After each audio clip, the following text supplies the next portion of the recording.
Muito bem. O doutor Pedro, ele vai hoje falar para a gente, e ele é zootecnista, formado na Universidade Federal de Viçosa, onde fez também seu mestrado e doutorado. Eu tive a oportunidade de ir lá durante a graduação dele. Eu estava fazendo a pós-graduação lá, nós nos conhecemos ali no final dos anos 90, né? Ele também fez uma parte do doutorado dele na Universidade da Califórnia, em Davis, nos Estados Unidos, em 2006, né? Pós-doutor em Fisiologia do Crescimento Animal e Qualidade da Carne pela Iowa State University, lá nos Estados Unidos, em 2012. Foi, como eu disse, professor do Departamento de Zootecnia da UFV entre 2006 e 2013 e pesquisador do CNPq. Atualmente, ele deixou a universidade e ocupa o cargo de gerente global de tecnologias de bovino de corte. Veja que é global, hein, galera? De bovino de corte da Cargill Nutrição Animal. Pedro Veiga, para a gente é uma honra te ter aqui, é um prazer enorme. Quero muito agradecer você ter aberto esse espaço na sua agenda. Espero que a gente tenha como estreitar cada vez mais nossos contatos, etc. E ver um amigo, mais um amigo aqui no Genro, no grupo de estudos, é para a gente um prazer, tá? Então, eu passo a palavra a você, e para que a gente tenha aí a sua apresentação, a ideia é que você tenha o espaço para a gente, para poder falar, etc. E depois a gente tenha perguntas, discussões, etc. na segunda etapa, então, da nossa reunião virtual do Genro. Por favor, fique à vontade e muito obrigado novamente. Eu vou pedir para o pessoal desligar o microfone, quem não estiver falando, câmeras, etc. Eu vou desligar a minha e deixo a palavra aí com o Pedro. Bom, professor Ronaldo, bom dia a todos. É um prazer todo meu, uma satisfação muito grande participar aqui com vocês. Eu vou desligar minha câmera também, Ronaldo, durante minha apresentação, para não puxar muito a internet. Internet, a gente sabe que hoje em dia todo mundo em casa, a demanda é alta. Então, depois na parte de perguntas eu volto, tá? Então, só confirmem para mim se estiverem vendo minha tela, por favor. E o meu áudio, está tudo ok? Tudo certo? Tudo ok. Beleza. Bom, se por um acaso cair, pessoal, me mande um zap aqui para eu não ficar falando sozinho aqui, tá joia? Bom, antes de mais nada, como eu disse, é um prazer muito grande falar de um tema extremamente interessante, que eu gosto muito, né? Ainda mais nesse horário. A gente vai terminar mais ou menos próximo do almoço, e logo depois do almoço eu vou para a fazenda, então um prazer finalizar aqui a semana com vocês. Então nós vamos falar um pouquinho sobre essa parte de carne de qualidade, alguns requisitos e alguns desafios, né, de projetos de produção de carne de alta qualidade dentro da porteira. Bom, de uma forma geral, eu diria que a pecuária de corte brasileira, cada ano que passa, a barra sobe, né? Ou seja, as exigências do mercado aumentam, tanto do ponto de vista de ter um produto com aspectos qualitativos superiores, porém, a principal barra que tem subido é a pressão de ordem econômica, né? Ou seja, os sistemas de produção eles precisam buscar maior eficiência produtiva. Nós precisamos ser mais profissionais no que se refere à gestão dos projetos pecuários. Então, essa barra tem subido, consequentemente, a demanda por profissionais qualificados tem aumentado cada vez mais. Inclusive, hoje de manhã, a gente estava numa reunião aqui na empresa, o principal foco de discussão foi a dificuldade de encontrar profissionais, não em quantidade, mas com as capacitações que o mercado busca, né? E aí eu não poderia deixar de expressar aqui meu total repúdio, desculpem, a ação do Conselho Federal de Medicina Veterinária. Inclusive eu dei uma palestra para eles, eu fiz questão de colocar na capa daquele ofício a palavra vergonha em vermelho, que para mim é uma vergonha, querer buscar restrição de mercado através de decreto, né? Isso jamais vai funcionar. Imagina hoje a dificuldade que nós temos para encontrar profissionais capacitados, imagina se vier restrições à atuação nossa como zootecnista implementadas por decreto do Conselho. É repudiante, até hoje isso não desceu na garganta, e toda oportunidade que eu tiver de falar isso e defender a nossa zootecnia, eu farei. Então, o desafio hoje é grande de ter profissionais qualificados e capacitados, né? Inclusive, nós estamos juntos aí com a Federal da Bahia. O professor Ronaldo ajudou muito a gente entrar nesse projeto, que é um projeto junto ao Ministério da Agricultura para a gente formar pessoas. Iremos utilizar um confinamento aí na Bahia como uma unidade residente, junto com o professor Wagner também, apoiou muito.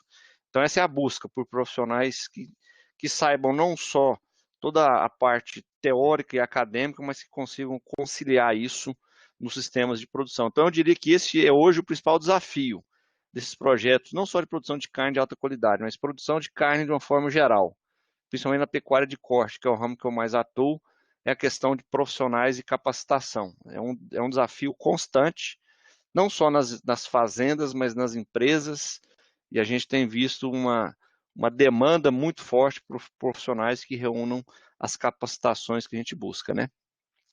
Bom, em relação à qualidade de carne, uma questão chave, pelo menos antes da pandemia, agora com essa pandemia, essa dinâmica, ela mudou totalmente, né? O brasileiro, ele finalmente parece ter aprendido a comer carne de alta qualidade. A partir do momento que você come um produto de qualidade superior, você não quer voltar mais para trás, né? O mesmo fenômeno que aconteceu com o vinho, com as cervejas artesanais, com os cafés gourmet. Então, com a carne, isso tem acontecido nos últimos anos. A gente tem visto cada vez mais iniciativas a nível nacional, a nível regional e mesmo a nível local, buscando produzir carne de alta qualidade para atender um público que busca esse diferencial. Não é uma carne para o dia a dia, sem dúvida nenhuma, é uma carne para ocasiões especiais, um churrasco, uma confraternização, alguma coisa assim. Mas a gente tem visto que o brasileiro parece ter aprendido a consumir carne de qualidade.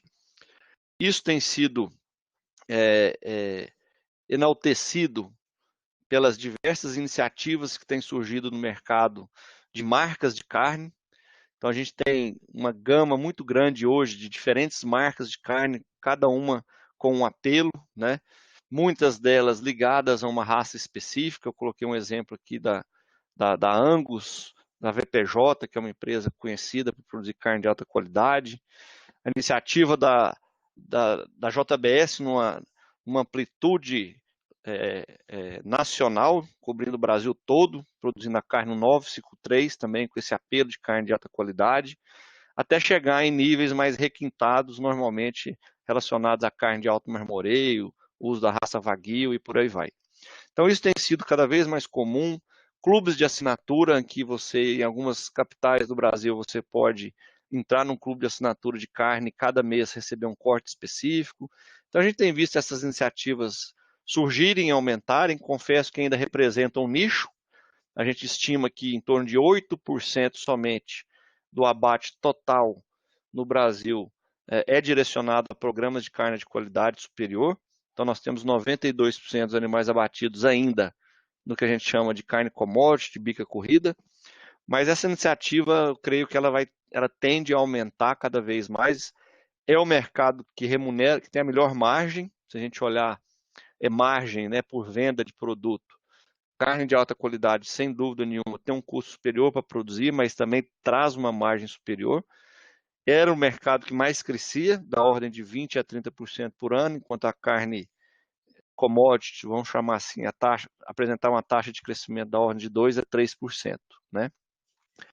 Só que ao mesmo tempo que nós convivemos com esse cenário de carne de alto padrão, nós também estamos agora com um novo concorrente, né, que é as carnes alternativas, ou os plant-based meats, ou as carnes à base de plantas, né? Isso aqui não é fora, isso aqui é no Brasil. A grande maioria dos supermercados hoje já tem no seu portfólio de produtos essas carnes alternativas à base de vegetais. Temos a carne de laboratório, a carne à base de células-tronco, né? Inclusive, saiu um paper muito bacana esse mês, ontem ou anteontem, se não me engano, no Journal of Science, falando sobre carnes cultivadas em laboratório, né? Inclusive o título é muito sugestivo, né? O título é Culture Meat and Culture Meat, ou seja, a cultura envolvendo o consumo de carne, como que essa carne de laboratório ela vai se posicionar no mercado.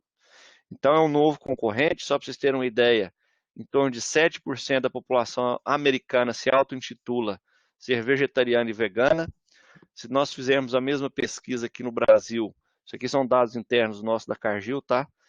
Essa porção da população que se auto-intitula vegetariano e vegano no Brasil é da ordem de 14%. Então a gente tem visto crescer esse movimento do veganismo, do vegetarianismo. A produção animal ela tem sido cada vez mais questionada e nós, profissionais dessa área, precisamos nos posicionar mais ativamente quanto a isso, se nós não quisermos perder mercado. Falando em mercado, como todos devem estar acompanhando aí, né? Eu acho não, tão importante quanto a gente ter conhecimento técnico, nós precisamos ter conhecimento de mercado. E o grande desafio é que o conhecimento de mercado ele muda todo dia. Então, se você ficar desantenado aí uma semana, você já está totalmente desatualizado. Então, o mercado ele é muito dinâmico, ele muda de dia a dia, hora a hora, para não falar segundo a segundo. Mas se a gente olhar como está o mercado da carne brasileira como um todo, apesar de todos os pesares aí da pandemia, o mercado de carne bovina segue muito aquecido, muito bem, obrigado. Preço da arroba muito firme, chegando a patamar. Esse aqui é o último dado que nós tínhamos. Isso aqui é média Brasil, R$ 225. Último dado do dia 6 de agosto, né? Anteontem. Ontem, desculpem. Mas se a gente pegar em algumas regiões, inclusive aí na Bahia, uma das regiões de preço mais alto de arroba, a gente já tem visto negociações da ordem de R$ 240, R$ 245 a arroba, ou seja, já ultrapassou aquele pico histórico que foi em novembro do ano passado, quando ela chegou em 230. Então o mercado está muito aquecido, o pecuarista ele está preocupado com todo o cenário, nós não temos uma segurança de como vai ser o mercado no médio prazo, é um dia após o outro, mas o cenário de curtíssimo prazo ele é extremamente positivo e nós temos tentado tirar proveito disso, né? Só que hoje nós não vamos falar da carne commodity, nós vamos falar da carne realmente diferenciada, aquela carne que a gente chama da prateleira de cima, que é uma carne diferenciada, que ainda, de novo, eu volto a insistir, é um nicho de mercado, mas é um nicho que cresce, é um nicho que é muito balizador, ou seja, ele serve como uma referência para o restante do mercado e tem gente grande e importante aí, né? Bem, antes de mais nada, é muito importante definir claramente o que seria uma carne de alto padrão. Quando a gente fala de qualidade de carne, uma questão chave nesse conceito e que traz para ele uma dimensão muito ampla é qual mercado, para quem que eu vou produzir esse produto, porque de acordo com o mercado o conceito de qualidade muda totalmente, então não existe um conceito único de qualidade de carne, embora alguns aspectos sejam os mesmos, por exemplo, qualidade sanitária, independentemente do mercado que a gente vai querer atuar. Nós precisamos assegurar segurança alimentar, que essa carne seja inócua, que ela mantenha um nível de carga microbiana baixa, etc. Mas quando a gente pensa em termos de aspectos qualitativos diferenciados, como garantir maciez, garantir um nível mínimo de marmoreio, sabor, etc., isso muda muito de mercado a mercado. Só um exemplo, eu trouxe esse pedaço aqui de um entrecô ou de um filé de costela, um nível bastante alto de marmoreio. Tem muita gente que não gosta, tem gente que prefere uma carne bastante magra e tem gente que é apaixonado por marmoreio. Então, isso varia muito de acordo com o mercado. Então, isso traz para quem vai produzir carne, dependendo do mercado que vai atingir, a demanda ou a obrigação de definir muito claramente qual o mercado-alvo e, com base nesse mercado-alvo, estabelecer quais recursos nós vamos utilizar dentro dos sistemas produtivos para atingir esse mercado-alvo, né? Só que hoje nós precisamos ver quem que assina o cheque. Só um segundinho. Tá bom, filha, vai lá. Minha filha está cantando em casa, é complicado. Então, a gente precisa sempre lembrar quem que assina o cheque, né? Quem que paga a conta. E quem que paga a nossa conta hoje? Quem tem pagado a nossa conta hoje chama-se China, né? É o que tem sustentado o mercado exportador de carne. Para vocês terem ideia, hoje, em torno de 45% de tudo que o Brasil exporta de carne, a China fica abocanha 45% do volume, tem sustentado as nossas exportações, consequentemente o preço do mercado interno, embora as exportações contribuam aí em torno de 25%, chegando até 30% nesse ano, a expectativa do volume total produzido, né? Grande parte fica no mercado interno, mas com certeza ela ajuda a manter a estabilidade do preço da arroba. E quando a gente olha a China, o que a China busca? Ela busca basicamente uma exigência de idade.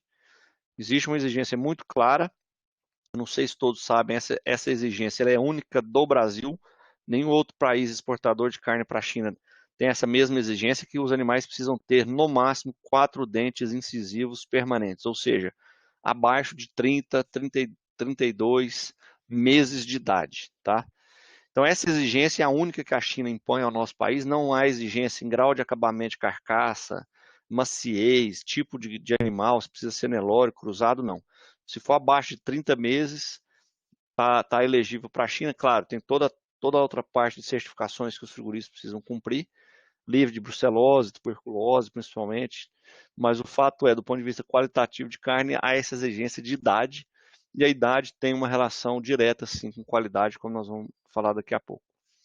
Quando a gente vai no consumidor, né, em busca do que o consumidor atribui como principais características que ele deseja ao consumir carne, claro que preço, cor, embalagem é fundamental na definição no momento da compra, mas para que ele seja fiel ao seu produto, à sua marca, você precisa garantir basicamente duas coisas fundamentais: maciez e sabor. Esses são dois fatores indiscutíveis quando a gente fala em garantir qualidade de carne para aquele consumidor que busca um produto diferenciado, né?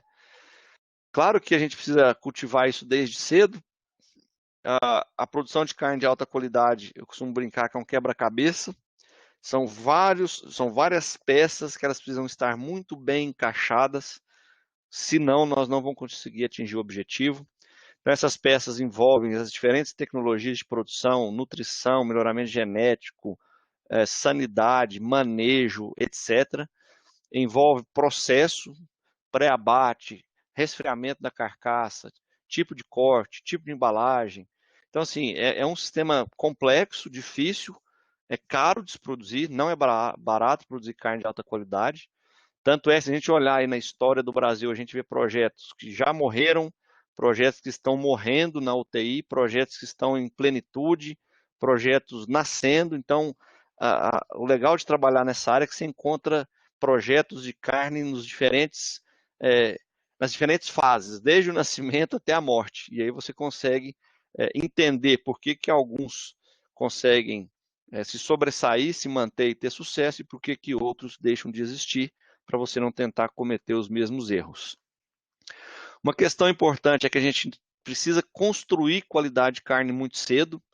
Eu acho que um equívoco que se cometeu no Brasil em projetos importantes de qualidade de carne foi acreditar que era possível definir a qualidade da carne em uma única fase do processo produtivo, ou seja, somente lá na terminação. Muita gente pensava, não, se eu tiver um animal com uma boa genética, coloquei num confinamento, numa dieta de alta energia, por tantos dias eu vou produzir carne de alta qualidade. Esse conceito hoje ele já foi por terra, a gente não consegue construir qualidade de carne trabalhando somente em uma fase do ciclo produtivo. A gente precisa trabalhar em todas as fases, e quando eu falo em todas as fases, não é nem desde o nascimento, é até antes do nascimento do bezerro, ao longo de toda a vida, né? Então, só para citar um exemplo, isso aqui é um trabalho, está muito discutível, isso já era novo. Vocês verem a velocidade do conhecimento, né? Até 5 anos atrás, 3 anos atrás, programação fetal era um tema novo na zootecnia. Hoje ele já não é mais novo, ele é obsoleto.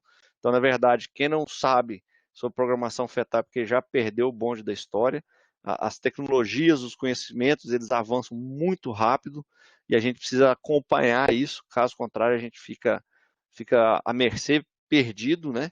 Então, a questão da programação fetal, como que a nutrição da vaca interfere não só na formação muscular do bezerro, e que vai ter um impacto na sua capacidade de crescimento pós-natal, mas principalmente sobre a qualidade da carne. Aqui um exemplo, a questão da gordura intramuscular ou a gordura de marmoreio, que hoje alguns podem discutir, mas o fato é que na grande maioria dos projetos que buscam se diferenciar no mercado hoje, do ponto de vista de qualidade de carne, 99% buscam um grau de marmoreio diferenciado para poder buscar esse posicionamento diferente no mercado. Então, o marmoreio ele é formado na fase pré-natal, no terço final de gestação. Há uma influência gigantesca do grupo genético. Então, se eu tenho uma vaca Brangus, por exemplo, ou uma vaca Nelore, se eu inseminar as duas com Angus, por exemplo, eu vou ter um produto muito diferente, consequentemente eu vou ter um impacto muito grande em questões relacionadas à qualidade da carne. A nutrição dessa fêmea, como eu disse, ao longo da gestação, ela tem uma contribuição muito grande, muito intensa na definição do que esse bezerro vai ser, como não só um animal para ganhar peso, crescer, depositar a carcaça, mas sim definir que qualidade de carne que ele vai ter. Né? A cria brasileira ainda é muito ineficiente, então um dos gargalos que nós temos, pensando em ciclo produtivo da pecuária, é cria, e cria requer um avanço imediato, urgente em tecnologias de produção.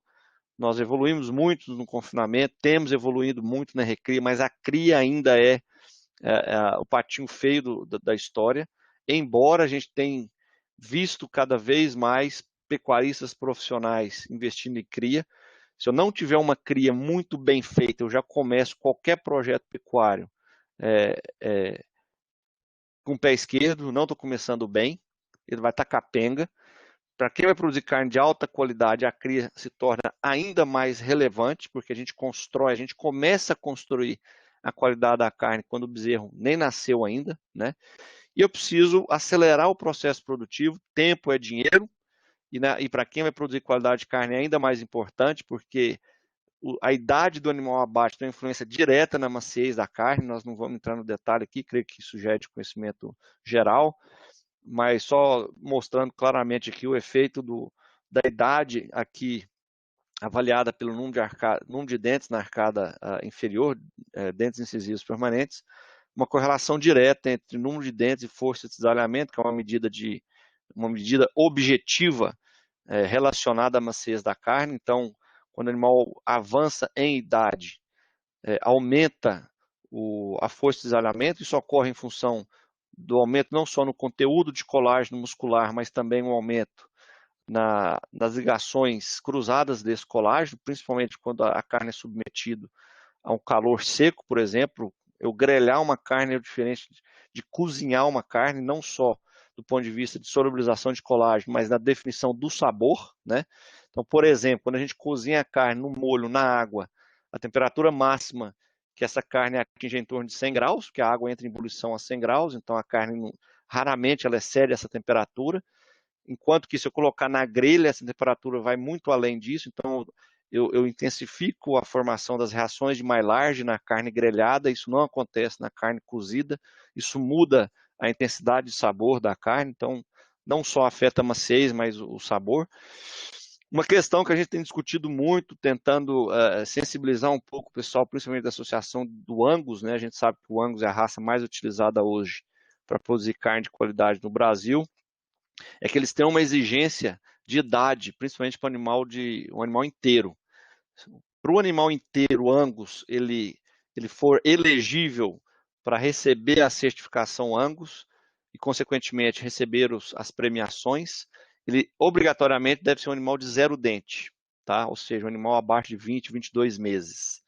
A gente tem feito trabalhos em clientes nossos, aqui é um trabalho que nós fizemos em parceria com o Nesp Botucatu, que nós avaliamos a carne de animais Angus 0 e 2 dentes e não encontramos, do ponto de vista de variáveis quantitativas de carcaça e qualitativas da carne, nenhuma diferença significativa, cor, força de cisalhamento, conteúdo de de gordura intramuscular, etc. Ou seja, o animal de 2 dentes ele produz uma carne equivalente ao animal 0 dente. Então, teoricamente, esse animal de 2 dentes poderia sim ser elegível a receber as premiações factíveis, né, direcionadas para a Associação de Angus. Essa questão da genética é uma questão que no Brasil ainda tem muita paixão, né? Então, nós temos pessoas que são realmente apaixonadas por Zebu, por Nelore, enquanto que outras buscam cruzamento. Eu diria que a paixão faz parte da profissão, faz parte do negócio, mas nós não podemos nunca perder a objetividade, nos basear sempre na ciência. E existe sim uma influência significativa do grupo racial na definição das características qualitativas da carne, isso não pode ser deixado de ser evidenciado. E quando a gente olha a questão da maciez, que é um dos principais itens que nós precisamos estar focados quando a gente busca produzir uma carne de alta qualidade, a idade para projetos de carne de alto padrão, a idade não é discutível, ou seja, não tem a menor condição da gente entrar em um projeto de carne de alta qualidade abatendo animais acima de 2 dentes. Então, sempre vamos abater animal jovem, que é a condição sine qua non para produzir uma carne macia. Só que isso não basta. Hoje em dia também não basta somente o animal jovem, né? O que mais define maciez de carne em animal jovem é a degradação miofibrilar pós-mortem. E essa degradação ela é resultante da ação do complexo das proteases calpaína e calpastatina, né, em que as calpaínas estimulam a degradação proteica pós-mortem, que leva ao amaciamento da carne, ao passo que a calpastatina ela inibe. Então, dependendo da relação calpaína-calpastatina, nós vamos ter extensões distintas de proteólise pós-mortem. Isso tem uma influência direta de idade.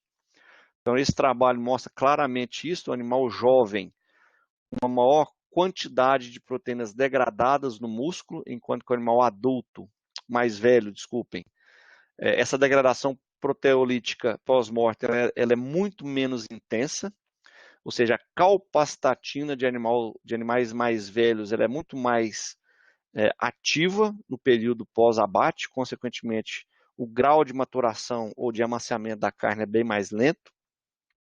Existe uma influência direta de grupo genético, tá? Sendo que, à medida que se aumenta a proporção de raças taurinas na composição genética do meu animal, existe um aumento linear nas notas de maciez, ou seja, eu tenho uma carne mais macia comparativamente a um animal 100% zebuíno. Então, muita gente não gosta de ouvir falar, porque a gente vive no Brasil, temos o Nelore, que é uma riqueza gigantesca que nós temos no nosso rebanho, mas um fato que é comprovado pela ciência, que não tem como a gente discutir, é quando nós cruzamos o Nelore com raças taurinas, nós melhoramos substancialmente a maciez. Isso eu estou falando de animal jovem. Se eu comparo o novilho castrado de 2 dentes, Nelore e Angus, a carne do Angus, na mesma condição, desde que nada seja feito de forma equivocada, a carne desse animal Angus vai ser mais macia do que o animal Nelore. Isso tem uma razão de ser. Uma das razões é porque o animal Nelore ele tem um nível mais alto de calpastatina muscular do que o animal Angus. Esse é um conhecimento já há muito tempo. O professor Pedro Felício fez um trabalho há 20 anos atrás mostrando isso. A Tayane, lá em Viçosa, fez isso em 2017. Então isso não é novidade mais, que o Nelore tem calpastatina mais alta. Só que isso vai muito além do que isso, né? Num congresso na Turquia em 2013, que eu tive, isso aqui é só uma historinha que eu gosto de contar para mostrar como que a gente às vezes acha que sabe tudo, a gente sempre tem que manter a humildade, né? Eu fui apresentar um trabalho na Turquia em 2013, justamente falando sobre as diferenças de maciez do Nelore e do Angus, e falei muito dessa questão calpaína-calpastatina, e na plenária lá, esse senhorzinho aqui, o Ouali, lá do INRA da França, levantou a mão, pediu o microfone na frente de um grupo aí de mais de 500 pessoas. Ele falou que o que eu estava falando não fazia muito sentido. Na verdade, ele perguntou se eu acreditava no que eu tinha acabado de falar. Eu falei que sim. E ele falou que eu estava estudando muito pouco, que tinha coisas muito além do que só calpaína e calpastatina. Isso para mim foi um grande aprendizado. E aí eu fiz questão de me comunicar com ele, ele me passou um trabalho. Esse senhor ele aposentou, trabalhou durante mais de 35 anos de carreira somente com macia de carne. E ele me mandou um livro, e nesse livro tem uma figura que eu sempre uso para mostrar quão complexo é a questão do desenvolvimento da maciez de carne. Tudo isso aqui envolve o que a gente chama de apoptose, ou a morte celular, com a ativação de caspases, que são proteínas, que têm uma relação direta com a força de cisalhamento, ou seja, quanto maior a atividade dessas caspases, que também são complexos proteolíticos, mais macia a carne fica. E a gente não tem, pessoal, nenhum trabalho, pelo menos que eu conheça, feito com animal Nelore que busca identificar atividade, quantidade, tipo de caspase. Ou seja, a gente está engatinhando ainda quando a gente fala em estudos mais complexos de nível molecular de qualidade de carne. O que a gente tem são trabalhos macro, ficar medindo força de cisalhamento e tal, mas a gente precisa avançar e evoluir, tem gente trabalhando nisso, grupos de trabalho da zootecnia com foco em qualidade de carne, com trabalho de proteômica, de genômica, etc., para a gente poder elucidar melhor por que nós temos essas diferenças de padrão qualitativo. E uma outra questão chave, que tem sido um desafio muito grande nesses projetos de carne de alta qualidade, é isso aqui, ó, 2 animais com o mesmo padrão genético, nascidos dentro da mesma estação de nascimento, submetidos à mesma condição nutricional de manejo, porém produzindo carcaças e carne totalmente opostas do ponto de vista de grau de marmoreio, de maciez, ou seja, uma variabilidade muito grande dentro de raça.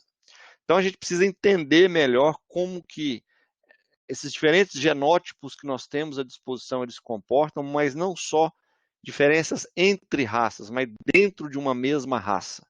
Então, essa raça, por exemplo, o Wagyu, eu creio que todo mundo conhece, existe uma outra raça chamada Akaushi, que nós temos utilizado em projetos de carne de qualidade do Brasil. Estamos buscando entender um pouco melhor essa raça dentro do contexto do seu cruzamento com raça zebuína, criada em ambiente tropical. Estamos fazendo um trabalho nesse exato momento junto à professora Fabrícia, da Federal do Tocantins, em parceria com um cliente nosso no interior de São Paulo, que está usando diferentes raças, buscando entender como que essa raça especificamente se comporta. Então a gente começa a ver coisas que nem sempre vão de encontro que a gente imagina, né? Então, por exemplo, o Wagyu, todo mundo põe na casa, o Wagyu produz uma carne de alto marmoreio. Não, depende. Ele tem potencial para produzir carne de alto marmoreio. Se eu não der condições para ele expressar esse potencial, na realidade é para produzir até menos marmoreio do que o Angus nesse trabalho, por exemplo. O animal Angus produziu mais marmoreio do que o Wagyu, porque não foi dada a condição para que o Wagyu expressasse o potencial genético que ele tem. Então, no Brasil, a gente tem muito isso, né? A gente achar que uma varinha mágica, colocar, inseminar a vaca com uma determinada raça, eu garantir que aquele produto vai produzir carne de alta qualidade. Não. A raça é somente uma pecinha de todo aquele quebra-cabeça. Se a gente não estiver muito bem montado, no final nós não vamos conseguir produzir carne de qualidade superior. E a gente sempre tem que lembrar, isso aqui é um pesquisador, o Larry Cundiff, lá da USDA, lá do Clay Center, no Nebraska, né, um centro experimental importantíssimo lá dos Estados Unidos, em pecuária de corte, que ele sempre falava o seguinte, que as variabilidades, as variações que existem dentro de uma mesma raça são até maiores do que entre raças. Se eu pegar o Nelore brasileiro, por exemplo, eu pegar o Nelore Seipe e comparar com o Nelore de pista, são animais totalmente distintos do ponto de vista de tamanho corporal, frame, estrutura corporal, profundidade, musculosidade, etc. Então a gente precisa aprender a trabalhar com variabilidade. A gente tem visto trabalhos cada vez mais focando justamente em identificar indivíduos que geneticamente produzam não só qualidade, mas também quantidade de carne. Isso aqui é um exemplo de um trabalho que o pessoal busca em diferentes raças, no caso aqui Angus e Charolais, identificar indivíduos que consigam agregar carne de alto nível de marmoreio e alta produção de carne, porque normalmente, quando a gente busca uma alta produtividade de carne, normalmente a qualidade deixa a desejar, né? Olhem o que aconteceu atualmente com o suíno e com o frango. Melhorou muito a questão da eficiência produtiva, a quantidade de carne produzida por unidade animal, por unidade de tempo, porém, houve uma perda muito grande de aspectos qualitativos. Tanto é que o frango caipira, o porco caipira hoje são um nicho de mercado, é um resgate ao que esses animais produziam do ponto de vista de carne com sabor, etc. Então, com o bovino, nós não podemos cometer o mesmo erro. E uma forma é identificar animais que geneticamente produzam uma qualidade de carne que a gente busca, porém sem perder produtividade, né? Então, só para mostrar que por que gordura intramuscular ou marmoreio tem sido buscado nesses projetos de qualidade de carne? Porque eles estão associados a um aumento não só em maciez, isso aqui são notas de maciez, suculência e sabor de acordo com o nível de gordura intramuscular. Então, à medida que aumenta o nível de gordura intramuscular, existe um aumento não linear, ou seja, no início o aumento é muito grande, depois nem tanto, mas o fato é que até mais ou menos 6, 7% de gordura intramuscular existe um aumento considerável nas notas que os consumidores atribuem à maciez, sabor e suculência da carne, e a nossa carne commodity de pasto ela está no nível aqui de 2%. Ou seja, a gente quer produzir realmente uma carne que o consumidor ateste que ela é macia, suculenta, saborosa, nós precisamos buscar mais marmoreio. Uma questão importante, que isso aqui é difícil talvez até da gente mudar, que eu sempre brinco muito com minha família e meus amigos, é o grau de cozimento da carne, o grau não cozimento, o grau de quando você vai fazer a carne, mal passada, bem passada, etc, né? Então existe na língua as papilas gustativas que vão sentir o sabor da carne, e é muito claro que à medida que nós aumentamos o teor de gordura intramuscular, ou seja, uma carne prime, por exemplo, que a carne tem um nível máximo de gordura intramuscular, comparativamente a standard, que tem menos, ela tem uma concentração muito superior de diversos compostos de cadeia carbônica curta, que são voláteis e que são responsáveis pelo desenvolvimento do sabor da carne. São compostos de origem lipídica, mas também solúveis em água, e que trazem realmente essa sensação do sabor. Então, quanto mais gordura intramuscular, mais nós teremos na carne esses compostos voláteis relacionados a sabor. E um outro fator fundamental é como essa carne ela é feita. Eu sei que na região nordeste do Brasil, principalmente, é uma cultura de gostar mais da carne bem passada, só que a carne bem passada, dependendo do nível de gordura intramuscular, ela perde muito em sabor, em suculência e em maciez, né? Então, aqui só para vocês terem uma ideia, nesse trabalho muito interessante, eles compararam carnes de diferentes níveis de gordura intramuscular, desde uma carne select até uma carne prime, e eles avaliaram a porcentagem dos steaks que tiveram nota como aceitáveis de acordo com o nível de que essa carne foi cozida ou grelhada, na verdade. Então, se a gente observar aqui a carne select, que seria a carne brasileira sem gordura intramuscular, à medida que aumentou o grau, né, de grelhagem da carne, ou seja, ela deixou de ser mal passada, ela passou a ser ao ponto médio ou bem passada, há uma queda abrupta nas notas dos consumidores, o que é esperado. Ao passo que uma carne que tem um alto teor de gordura intramuscular, que é essa aqui de cima, o preto aqui de cima, praticamente não mudou a nota. Ou seja, a carne que tem um alto teor de gordura intramuscular, ela é um seguro para quem vai produzir essa carne e vender para um cliente que busca maciez, suculência, etc., de que esse cliente vai ficar satisfeito independentemente da forma com que ele vai fazer essa carne. Seja mal passada, ao ponto, bem passada. Se a gente olhar desculpe, aqui foi para maciez, tá? Esse outro gráfico foi para suculência, o comportamento é exatamente o mesmo, ou seja, uma carne que não tem gordura intramuscular, a select, quando o consumidor ele prepara ela no nível mais alto, ou seja, mais bem passada, há uma queda muito abrupta na suculência, como houve na maciez, ao passo que a carne prime ela praticamente se mantém estável. Esse é também, pessoal, um dos grandes segredos, porque quem produz carne de alto padrão busca carne de alto marmoreio. É um seguro, porque se eu vender uma carne de alto padrão a um preço mais alto, quando o cliente for preparar na casa dele, ele errar o ponto, ele não tiver experiência em fazer um churrasco e tal, e ela ficar dura e seca, dificilmente ele vai voltar a comprar de novo. Então, quando a gente usa carne de alto marmoreio, eu tenho esse seguro, entre aspas, tá? Eu não vou entrar muito aqui no detalhe em relação à questão produtiva e marmoreio, mas existem relações diretas entre vitamina A e marmoreio, não vou entrar no detalhe aqui por causa do tempo. Só um trabalho que nós fizemos lá em Viçosa, junto com o professor Márcio, dá para ver claramente a diferença entre o marmoreio da carne sem vitamina A, principalmente na fase final de terminação em relação à carne dos animais que receberam vitamina A. Existe um efeito direto de suplementação com creep feeding, eu preciso construir marmoreio, como eu mostrei, desde o pré-natal até o período perinatal, persistir com esse animal. Dieta é fundamental, nível de amidos na dieta, consequentemente glicose circulante. Os ácidos graxos intramusculares, eles dependem muito mais de amido para sintetizar os ácidos graxos do que acetato, que é o que a gordura subcutânea utiliza.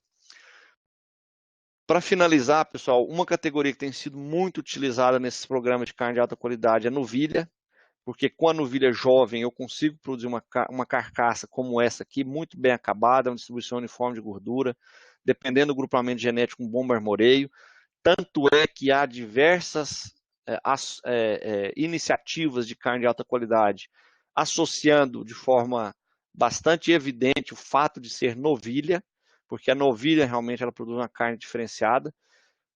Tanto é que de 2018 para 2019, os últimos dados consolidados que nós temos, o abate de novilha aumentou 21%. Isso, inclusive, culminou com o preço que nós temos visto hoje da reposição. O preço do bezerro está estratosférico, 310, 320, R$ 340 arroba. O abate de novilha com foco em carne de alta qualidade contribuiu para isso. Se eu abato mais novilhas, diminui a disponibilidade de ventres, consequentemente produz menos bezerro. Uma questão que é muito debatida é castração. Aí aqui eu já vou direto ao ponto. Não existe incentivo, vou direto ao ponto aqui, ó. Não existe incentivo econômico para castrar. Se você castrar o seu animal, são 2 trabalhos que nós conduzimos em 2 confinamentos comerciais em 2 regiões diferentes do Brasil. Compilamos todos os dados zootécnicos e econômicos e o recado final é esse aqui, ó. Você precisa receber no mínimo 10% a mais pela arroba, caso você tome a decisão de castrar para produzir um animal menos eficiente, que é um animal castrado. Em que situação justifica a castração? Se vocês tiverem um projeto pecuário em que a qualidade da carne é uma condição primordial e que você consegue agregar valor na venda dessa carne. Para vender arroba commodity para frigorífico, só justifica castrar se você tiver um adicional de preço da ordem de 10%. Uma coisa fundamental em projetos de qualidade que é desafiador e que muitos projetos têm sucumbido é perdas na estabilidade oxidativa da carne, consequentemente desenvolvimento de cor e sabor desagradáveis.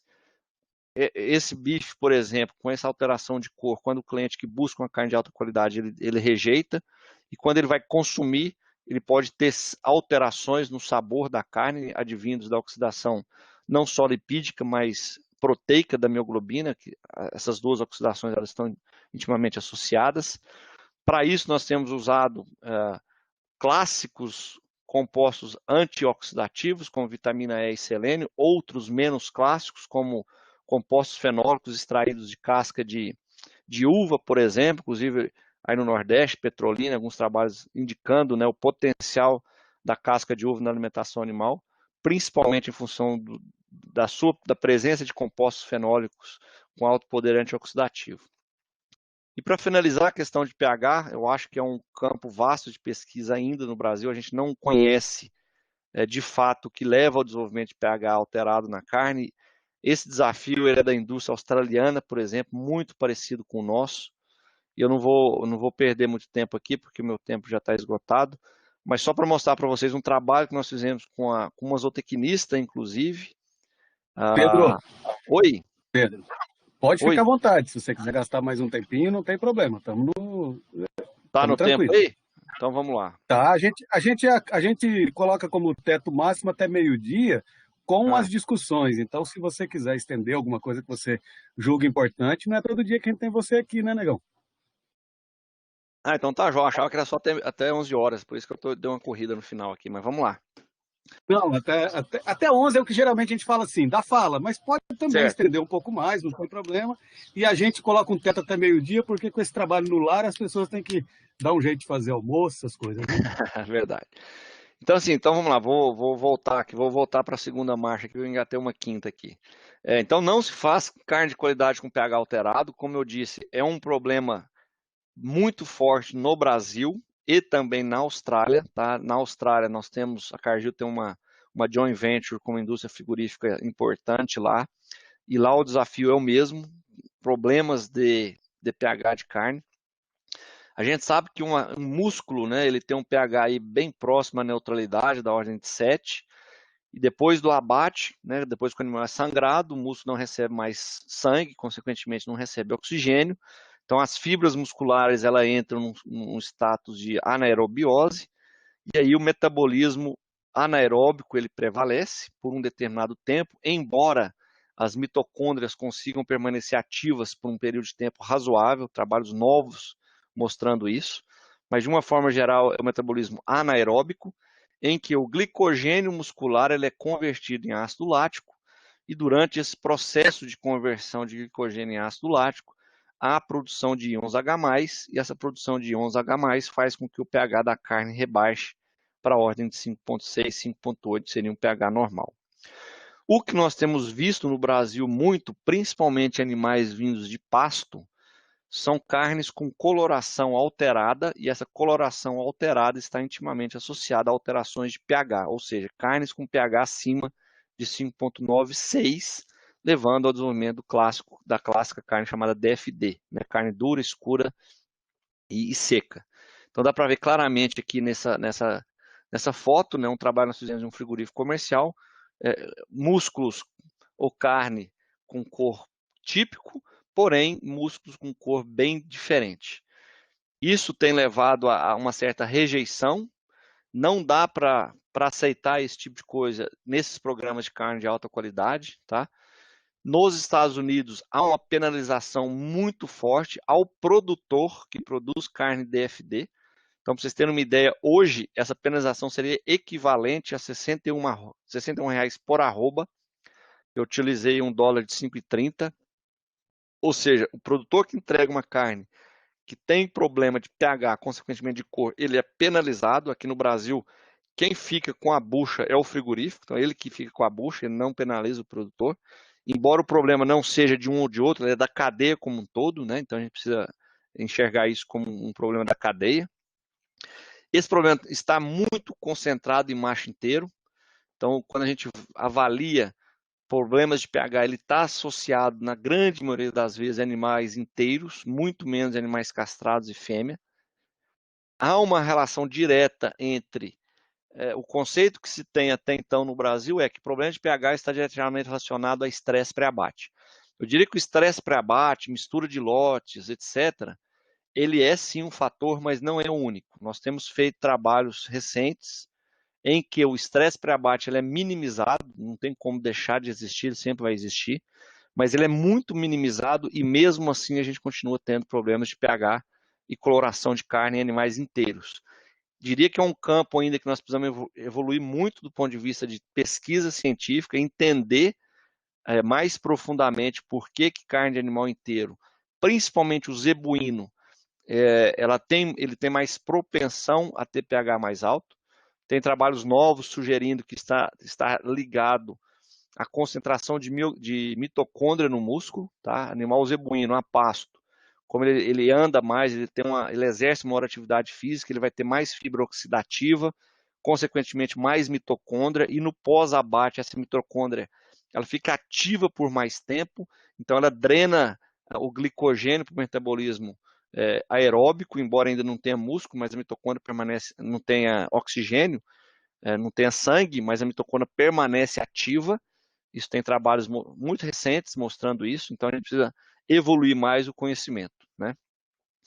E aqui um exemplo para finalizar muito bacana de integração da academia com a iniciativa privada envolvendo trabalho do zootecnista, né? Aqui um trabalho muito bacana feito no frigorífico chamado Frisa, que eles estavam tendo problemas muito sérios de pH e, consequentemente, perdendo muito dinheiro, porque eles exportam bastante, e para exportar carne hoje, o pH da carne precisa estar dentro dos níveis considerados normais, aí, ou seja, 5,8, 5,9.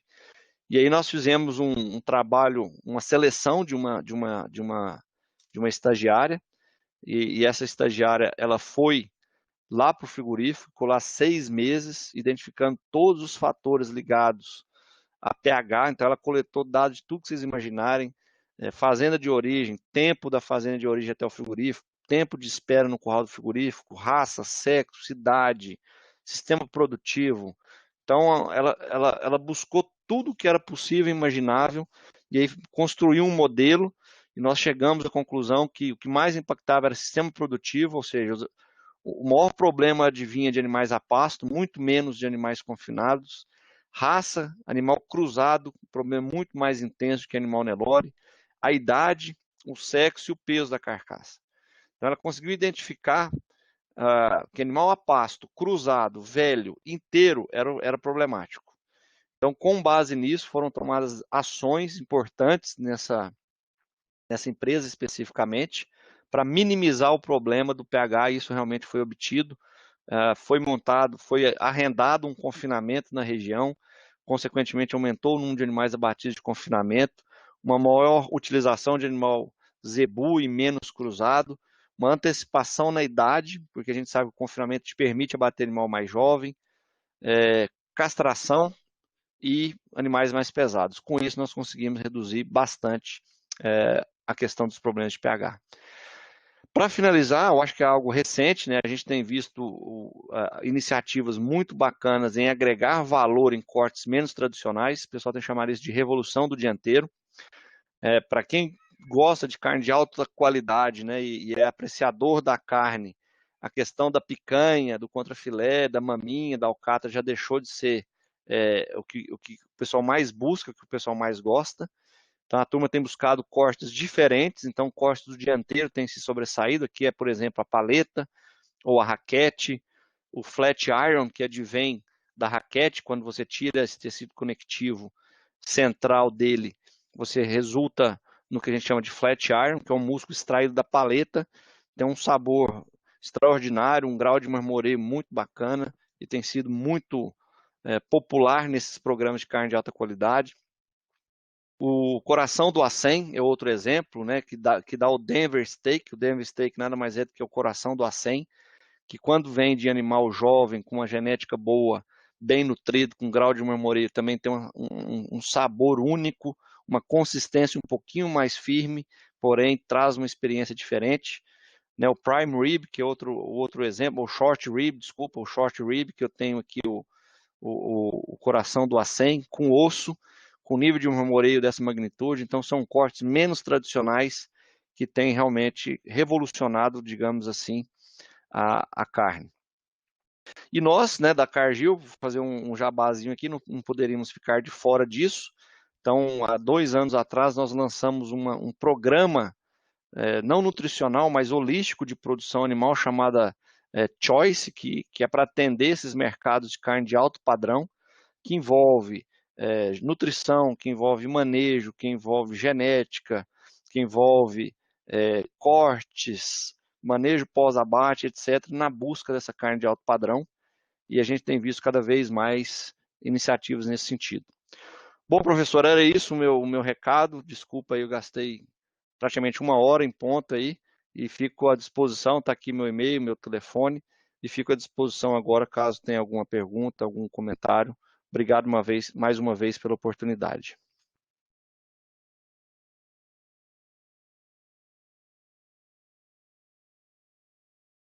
Bem, vamos abrir os microfones e aplaudir a apresentação do Pedro Veiga.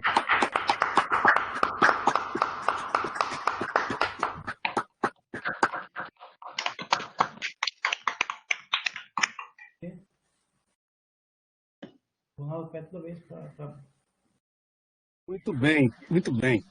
Vamos lá. Pedro, agradecer imensamente a sua participação aqui conosco. Sensacional, quase 70 pessoas nos assistindo aí durante esse tempo todo. Você não falou uma hora não, que eu comi um pedacinho ali na entrada, né?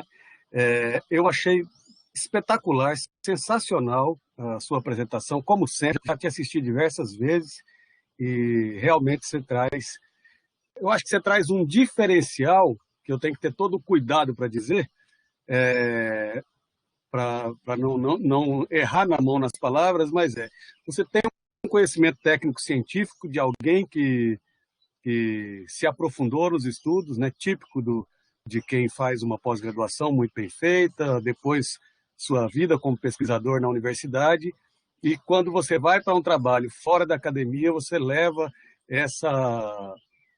esse traço, né, de aprofundar, de mostrar que o efeito do pH está relacionado com um determinado elemento químico, a troca de elétrons, etc. Aquela profundidade que é típica de alguém que transitou pela pesquisa e que entende que isso faz a diferença quando a gente está trabalhando, trabalhando com né, independente de estarmos trabalhando com a pesquisa, faz a diferença quando a gente precisa desse conhecimento aí fora.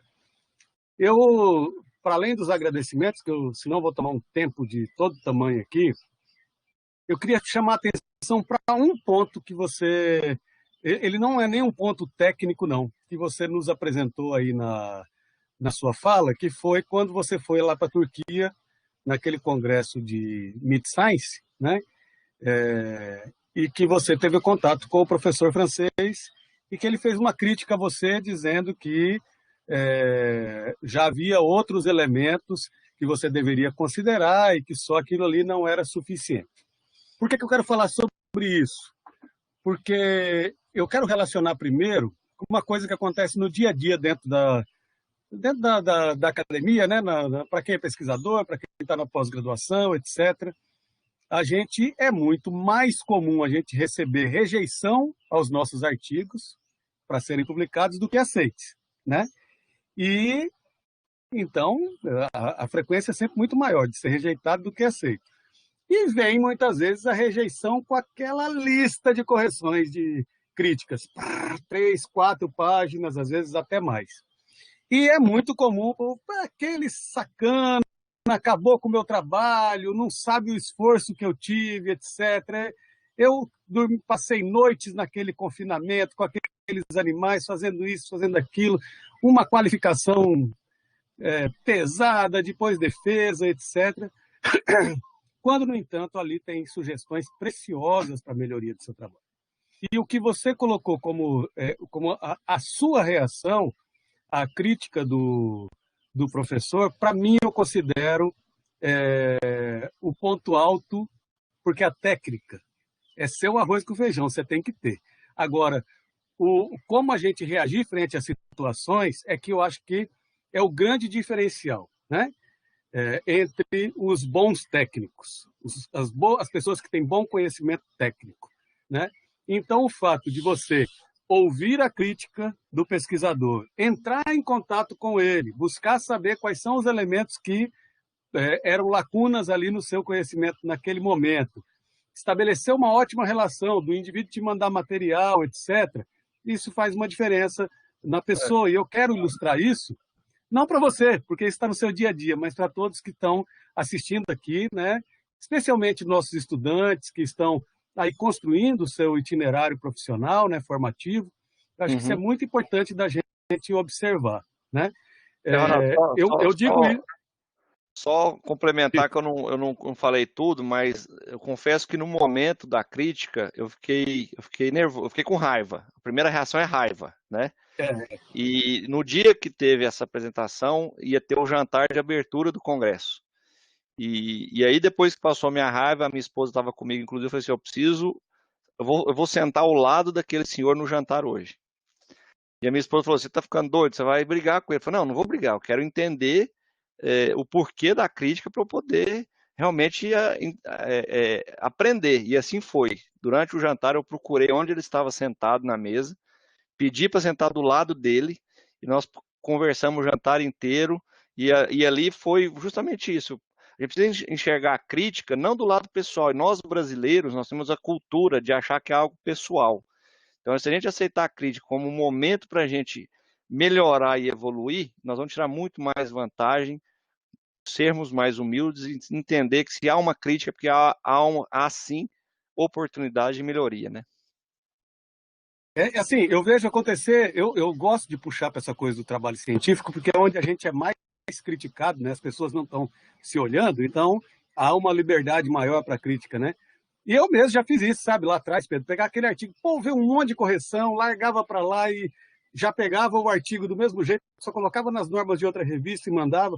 Mas quando a gente começou a olhar para essas críticas, fazer um banco, falar, olha, estão criticando isso, a gente tem que corrigir, e nos próximos projetos, né, se for uma coisa mais atrás, nós temos que pensar, olha, artigo não pode mais sair para submissão se a gente não atender tais e tais elementos que estão sendo criticados frequentemente, aí a coisa começa a ficar melhor. Acho que a gente tem que aprender a lidar um pouco mais com a crítica. Eu gostei muito dessa sua colocação, isso me deixa, do ponto de vista pedagógico, para orientar nossos estudantes, etc., eu acho sensacional. Vale para todo mundo, né? Mas eu coloco para o estudante porque é aquele que está mais exposto a isso ainda durante um bom tempo na sua formação.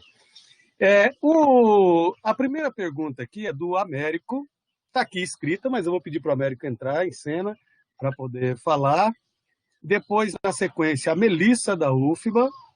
Então, Américo, vai entrando aí, por favor. Pessoal, não fiquem tímidos, podem ir lá digitar suas perguntas ou se inscrever se tiver bem de internet com a microfone e câmera para poder falar. Tem uma pergunta lá no chat público que eu pediria para alguém da equipe copiar e colar lá nas notas partilhadas, é do João Moreira. E ver se tem mais alguma pergunta por aí que tenha ficado no chat público, passar para mim lá nas notas partilhadas. Américo, contigo, meu amigo. Beleza. Pedro, parabéns pela apresentação, cara. E bom te rever mais uma vez. Faz tempo que a gente não se encontra aí por algum congresso, hein? Ô, Américo, prazer falar com você. Tem coisas que são engraçadas, né, professor? Inclusive, o Américo, depois que nós saímos de Viçosa, eu fui reencontrá-lo, por incrível que pareça, em Tallinn, na Estônia. E desde então nós nos encontramos de novo. Ou seja, a gente encontra muita gente fora, longe do que no Brasil, né? Cara, uma dúvida que eu tenho, eu acho que você foi direto ao ponto, entendeu? Muito claro no esclarecimento que você passou para todos nós. Só que, assim, uma preocupação que eu tenho quando a gente fala em mercado da carne é que esse mercado ele seja quanto mais possível inclusivo. Porque parece, dentro de uma determinada ótica, que esse mercado, às vezes, acaba abrangendo apenas um núcleo de produtores naquela escala industrial da agropecuária que a gente conhece. Sendo que a gente tem uma população muito grande de agricultores que se encontram naquela escala chamada da agricultura familiar. E parece, muitas vezes, que esse mercado da carne de qualidades é voltado apenas para a escala industrial e não para aquele pequeno agricultor ou pecuarista. Então, isso, de certa forma, já foi desmistificado com alguns produtos. Né? Dentro da mesma cadeia de produtos agrícolas, vegetais, isso já teve alguma alteração. Voltou já foi para o mercado de produtos de origem animal, como é o caso dos queijos finos, que não são propriedades grandes, mas exploram esse nicho de qualidade. E aí eu queria saber, do ponto de vista da empresa ou da agroindústria, ela está aberta a acolher esses produtores de uma pequena escala de produção para se inserir nesse mercado da carne de qualidade? Esse é um ponto muito importante para que essa população que chega a ser o dobro daquelas propriedades de escala agroindustrial, em termos numéricos, para que eles se insiram nesse mercado, trazendo mais renda para uma população muito superior de produtores. Então, eu queria saber se a mesma abordagem que é feita para um grande produtor seria o mesmo foco aplicado a esses produtores menores, que são muito importantes dentro da cadeia agropecuária. Bom, obrigado pela pergunta, Américo, mais uma vez. Prazer falar com você. Essa é uma questão realmente importante, né? Embora o número de produtores pequenos ele é grande perante os maiores. Agora, a proporção do rebanho na mão desses pequenos é bem menor. Então, está havendo uma concentração, como ocorreu no leite, também ocorre na carne. Está havendo uma concentração, sem dúvida. A questão é, cara, para essas, acho que são dois aspectos diferentes, tá? Iniciativas mais de nível nacional de carne de alta qualidade, por exemplo, o 953 JBS, Estância 82 no Minerva, etc. Esses programas precisam de quantidade e consistência de produção ao longo do ano. E com grandes produtores, você consegue fazer contratos que te garantam essas duas características que são fundamentais. Quantidade com consistência, mantendo a qualidade. Então, se eu sou um pequeno produtor e eu produzo 50 animais de excelente qualidade por ano, infelizmente o mercado ele é soberano. Ele vai, o seu volume é muito pequeno, eu posso até te pagar um diferencial, mas você não é o cara que eu quero estar associado. Esse é um fator que não tem como a gente escapar. Por outro lado, onde que eu enxergo as oportunidades? Você citou aí queijos finos, etc. Os programas de carne de qualidade no Brasil que produzem as melhores carnes, na minha opinião, são projetos de pequeno porte. São projetos com abate abaixo de 2.000 animais no ano. Então, te dá a oportunidade de você produzir um animal, sim, de excelente qualidade, mesmo que no volume pequeno, porém agregar muito valor. E a gente tem visto iniciativas locais cada vez maiores. Vou te dar um exemplo. Se você for em Nova Guarantã do Norte, no norte do Mato Grosso, perto de Alta Floresta, existe um projeto de um pecuarista pequeno, produzindo uma carne diferenciada, vendendo em um supermercado da região, e ele está agregando valor no produto dele e está conseguindo uma renda muito superior do que ele conseguiria produzindo uma carne commodity. Então, eu creio que é mais uma questão de organização. Precisa sim ter um suporte técnico, porque o pequeno produtor sozinho ele não vai conseguir, precisa ter um suporte técnico por trás, mas eu diria que é plenamente possível e a gente tem visto essas iniciativas começando a surgir no Brasil. Você acredita que o foco de ação para essa escala de produtores seria o mesmo foco de ação adotado para as grandes propriedades? Ou seja, se o problema a ser resolvido é na manipulação da dieta. Então, se isso é o que se aplica numa grande propriedade, seria o mesmo foco de ação para a pequena? Ou você acha que nas menores propriedades o foco de ação deveria ser outro? Não, o foco de ação eu diria que é muito parecido, porque para você produzir carne de alto padrão, independentemente se a escala é maior ou menor, você precisa garantir a genética, você precisa garantir a nutrição, você precisa garantir o manejo pré-abate. Então, o foco ele é o mesmo, ele muda de intensidade e magnitude de escala, mas os recursos que você precisa alocar para produzir aquela carne de alto padrão são os mesmos, né? Lá no Paraná, às vezes a gente pode identificar algumas cooperativas, como a A Cooper Cooper Aliança é um Aliança. exemplo, né? Pois é, Exatamente. que aí, assim, ela abrange alguns produtores que têm uma escala muito fora para atender uma linha de produção de um nicho de mercado tão valorizado. Então, ela acaba agrupando produtores e estabelecendo talvez um contrato conjunto. Exato, só que é um grande diferencial do Paraná, que tem a Cooper Aliança, a Maria Macia e várias outras. Inclusive tem um trabalho de um amigo nosso, o doutorado dele foi, inclusive hoje ele trabalha na Cooper Aliança, foi só estudar as cooperativas de carne de qualidade do Paraná, é porque a região tem uma mentalidade do cooperativismo muito forte, da organização, da união dos produtores. Quando isso acontece, se torna plenamente possível. Tanto é que a Cooper Aliança ela está construindo um frigorífico próprio. Então ela vai ter toda a cadeia na mão, mas ela tem uma cultura de cooperação muito forte. E de uma forma geral, o pecuarista brasileiro não tem essa cultura. Onde ela floresce, como é no caso do Paraná, a gente vê essas iniciativas de sucesso na produção de carne de alta qualidade, né? Uma opinião pessoal sua, Pedro. Você acha que esse modelo tem chances de evoluir para outras regiões? A gente sabe dessas diferenças culturais, mas você acha que ainda temos chance de explorar isso fora desse contexto específico? Américo, para ser bem sincero, cara, pelo que eu conheço do Brasil, eu acho difícil. Eu acho que o fato do sul do Brasil ter sido colonizado por europeus, essa cultura ela é muito forte. Nas demais regiões do Brasil, por mais que nós tenhamos influência de paranaense, gaúcho, catarinense, no Mato Grosso, etc., mas a cultura local ela é muito diferente. A gente viu algumas iniciativas no passado, por exemplo, existia uma cooperativa em Rondônia de produtores com esse enfoque, só que eles resistiram à primeira tentação, que foi um grande grupo frigorífico oferecer 3 vezes mais o que valia a cooperativa e eles decidiram vender. Então, pelo que eu conheço dessas diferentes regiões que eu ando aí, ter iniciativas de cooperativismo como tem no Paraná, eu acho difícil. Beleza, Pedro. Cara, um grande abraço para você, muito bacana te ver. Pena que eu não tô com câmera hoje aqui, mas vocês estão me ouvindo aí.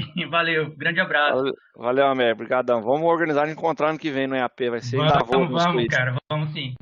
Valeu.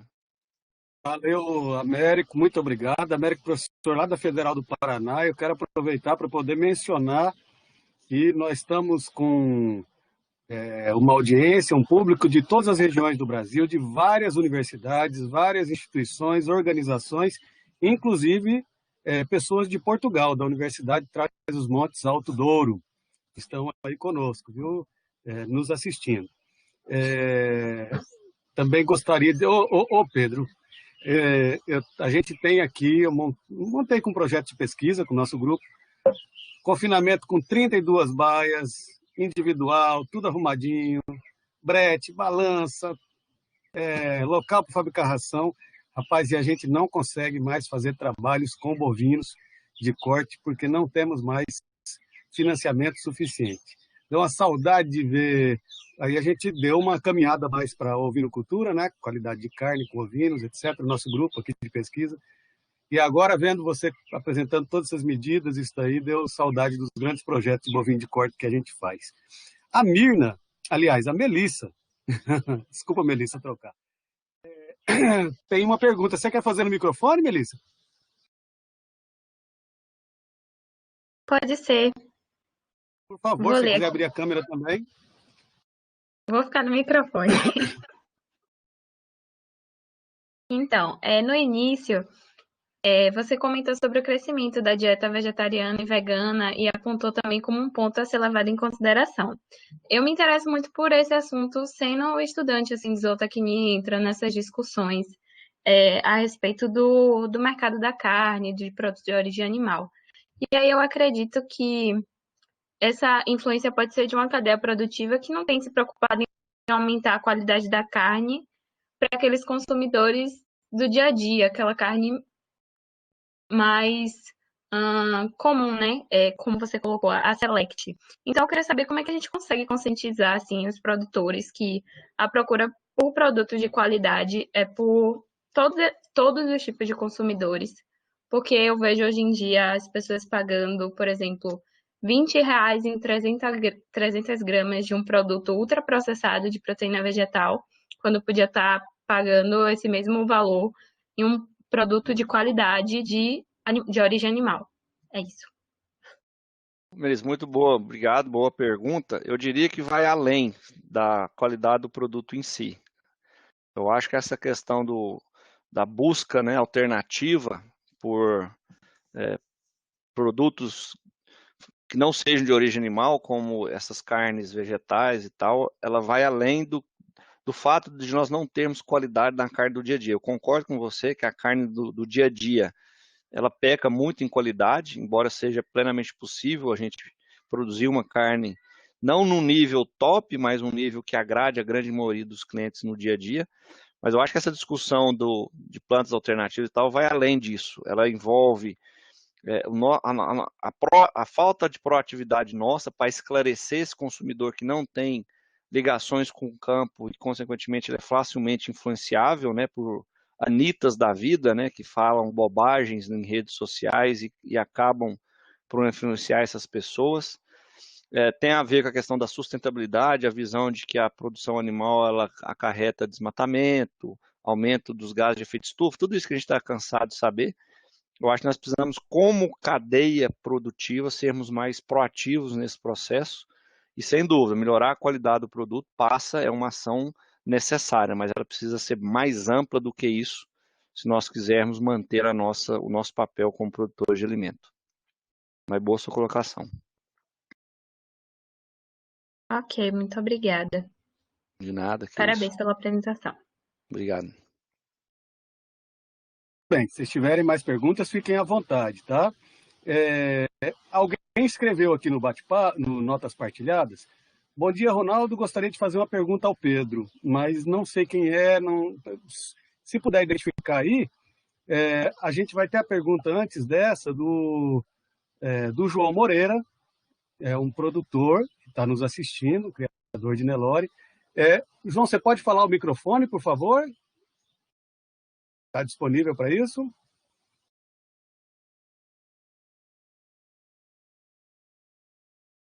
Ok, bom. Não sei o que está acontecendo. Ver se ele mencionou alguma coisa lá no bate-papo público.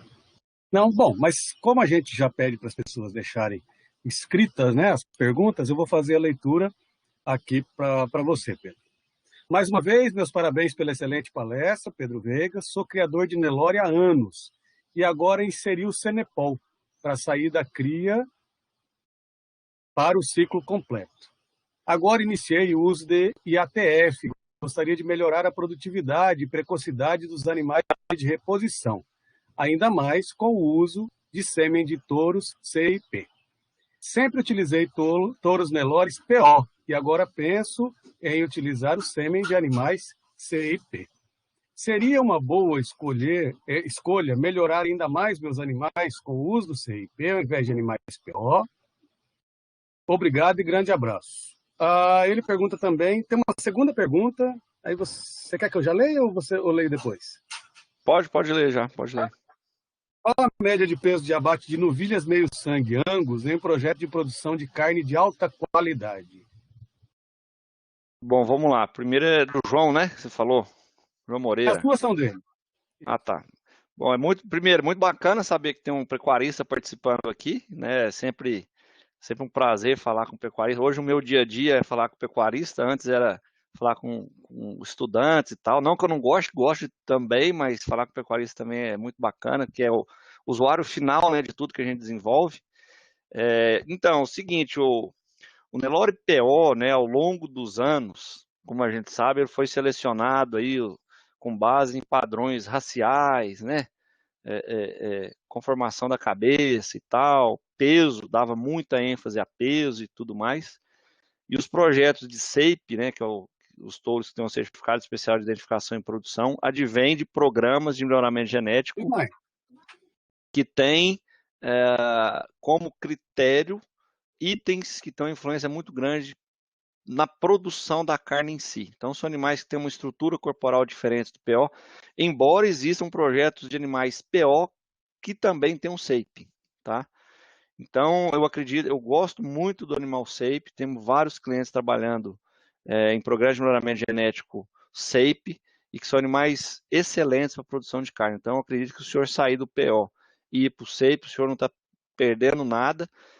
Pode ser que talvez você encontre animais que não tenham a beleza racial que um técnico da BCZ gostaria que tivessem, mas eu costumo brincar o seguinte, para nós que produzimos carne, depois que você tira a cabeça e tira o couro, você não vê mais beleza. Então, beleza é produzir de forma eficiente e deixar dinheiro no bolso. E isso os projetos SAPE fazem muito bem. Questão do peso da novilha meio sangue, o objetivo, eu diria, Ronaldo, é produzir animais aí, se possível, de 15 a 16 arrobas, tá?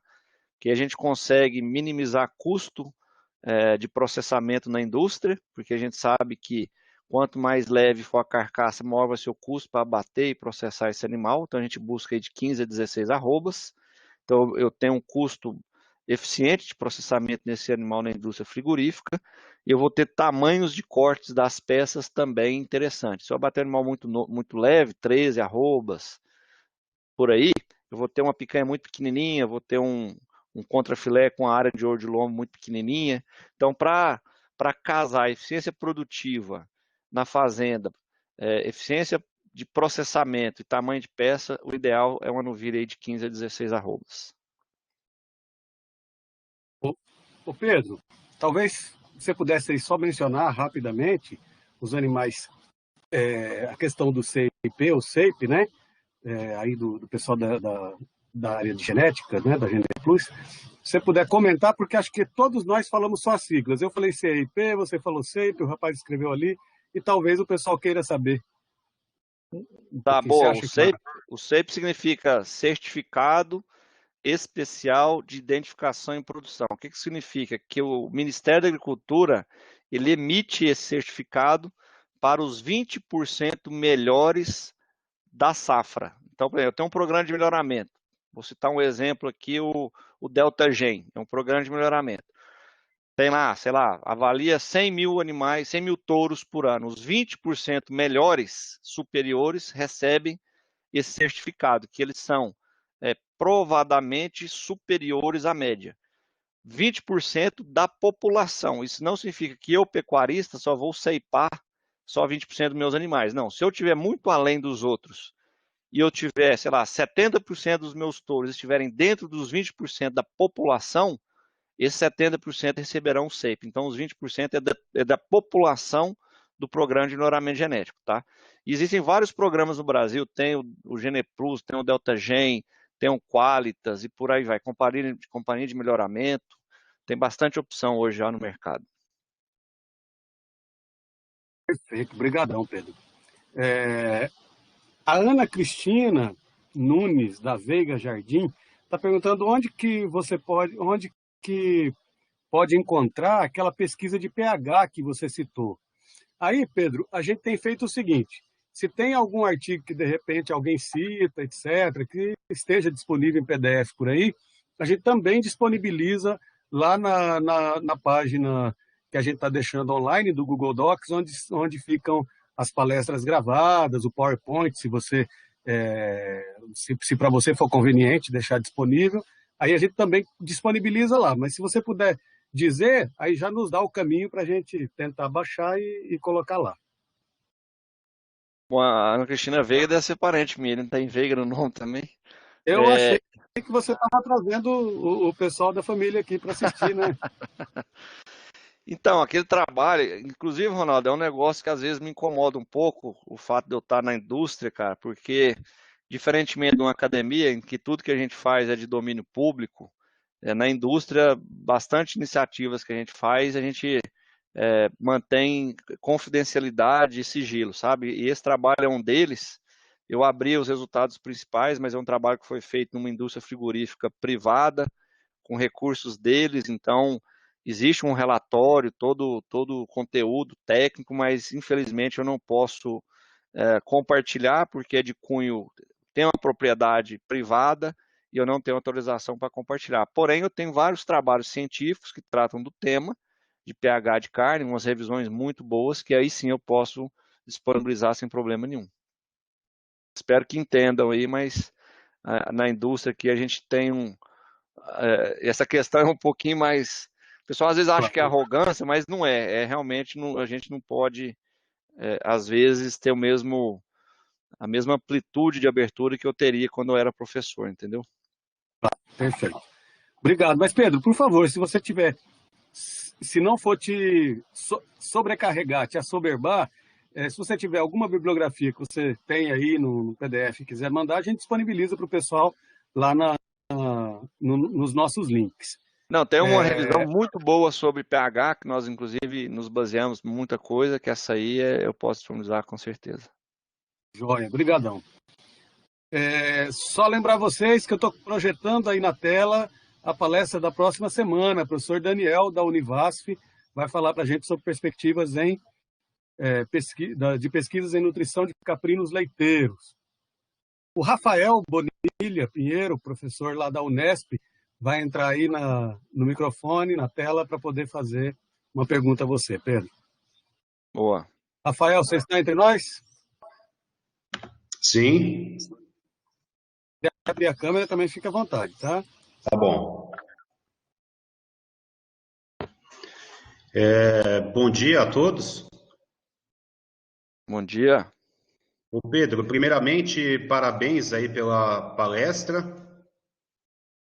e aproveito a oportunidade para dizer parabéns à equipe do professor Ronaldo aí pela iniciativa de toda semana trazendo assuntos importantes em relação à agropecuária, principalmente nesse momento. Ô Pedro, ao decorrer da sua palestra, você comentou dos tipos de mercados diferentes, principalmente desse mercado de carne de alta qualidade. Então, a gente sabe, a gente tem pessoas que pagam por produtos diferenciados, que foi o foco da sua palestra, temos essa carne do dia a dia e temos o mercado que paga por preço. Então, eu vejo que a gente tem potencial e a gente tem que melhorar em todas as situações, independente do tipo de mercado. E ao decorrer da sua palestra, você comentou muito bem a questão dos impactos do cruzamento, da alimentação, da redução da idade, para atender um tipo de mercado que é o de alta qualidade.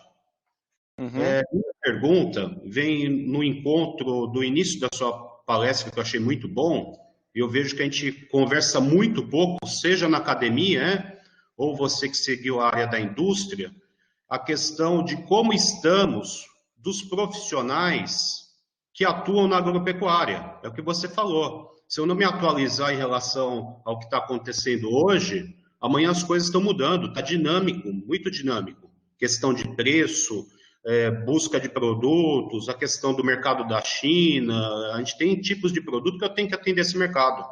E minha preocupação, como docente, eu vejo que a cada dia os nossos alunos, o interesse vem diminuindo. E ao decorrer da sua palestra, eu me recordei daquela palestra que você ministrou no Zotec, em Foz do Iguaçu, em 2013, que você era a palestra final do evento, que era sobre inserção do aluno para o mercado de trabalho.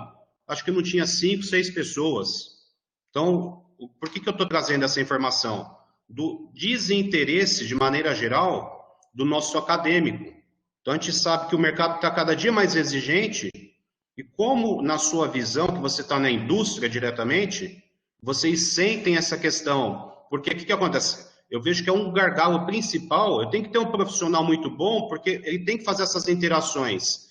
Que tipo de cruzamento, que dieta que eu vou utilizar, para quem que eu vou comercializar, eu vou sair do commodity, eu vou agregar valor no meu produto, ou eu vou ficar no commodity, eu vou trabalhar em escala de produção, eu vou trabalhar em volume, e eu sei que eu vou ter um preço menor. Eu sei que esse profissional ele precisa interagir com todos esses fatores. Eu queria saber da sua experiência, o que você poderia falar dessa questão do profissional que temos disponível para o mercado, que as instituições têm preparado, esse novo perfil de estudante, de aluno. Bom, Rafael, obrigado. Eu lembro de você lá, do Zotec, valeu. Cara, isso aí é um tema para a gente precisar fazer um dia de conversa, viu, sobre esse assunto. Isso tem nos preocupado muito, porque, igual eu falei ao longo da palestra, a gente tem uma carência gigante de profissionais, pelo menos na área que eu atuo, tá? Que é pecuária de corte, em todos os níveis. Quando eu falo isso, não é só zootecnista, é todos os níveis. Um peão de fazenda, um gerente de fazenda. E eu acho que os nossos estudantes talvez não esteja muito claro na cabeça deles, talvez até uma falha nossa. Quando eu falo nossa, eu me incluo nisso, tá? A indústria, o corpo docente das universidades, de mostrar para eles mais claramente o que o mercado realmente busca, quais são as oportunidades.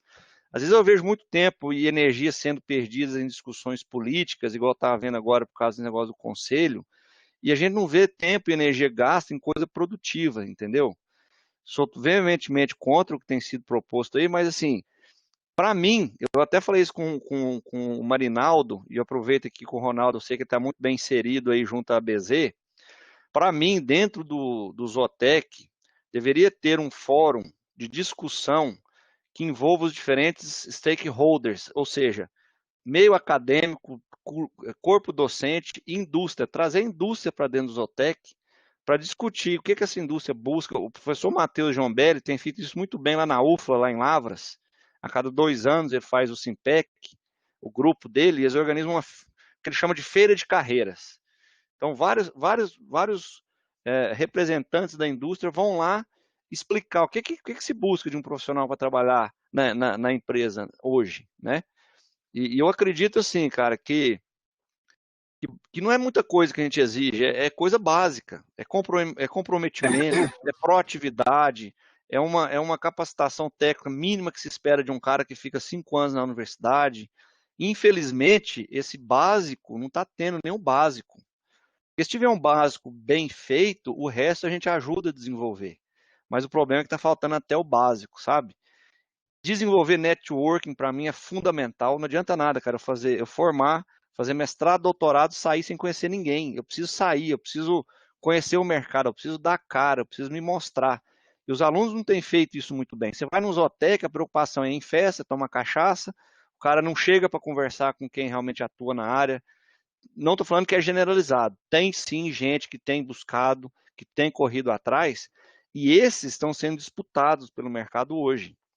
Inclusive, no momento, nós temos 3 vagas em aberto na empresa. 3. Das 3, 2 nós tivemos que buscar em concorrente, porque a gente não encontrou no mercado gente capacitada. Então, assim, eu costumo falar que o cavalo está passando arriado várias vezes na frente.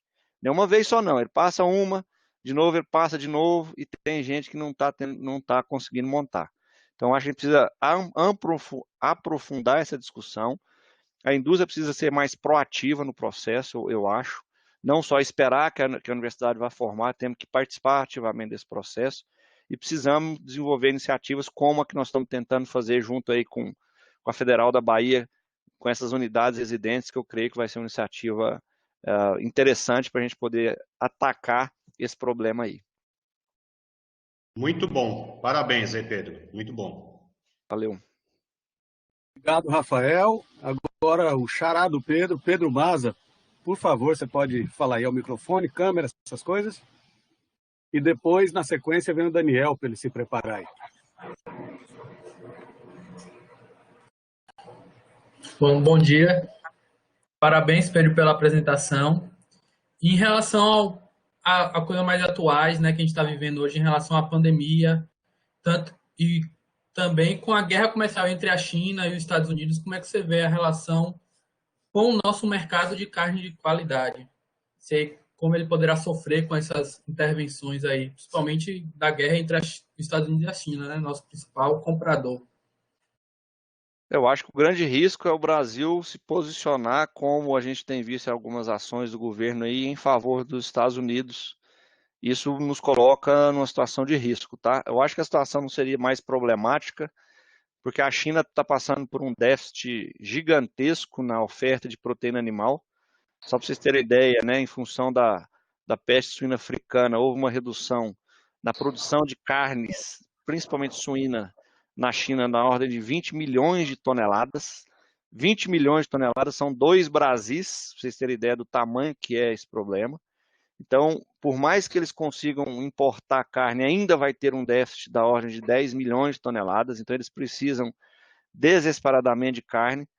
Se não fosse esse o quadro, provavelmente nós já teríamos sido impactados, como aconteceu muito recentemente com a Austrália. O governo australiano se posicionou em relação à origem do vírus, o negócio da China e tudo mais, e os chineses barraram a compra de carne australiana.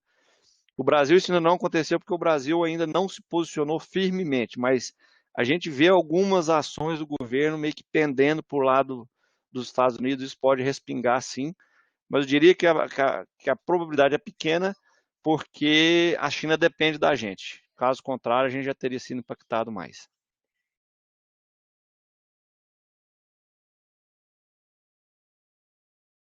Valeu, Pedro e Pedro, obrigado pela pergunta e pela pronta resposta.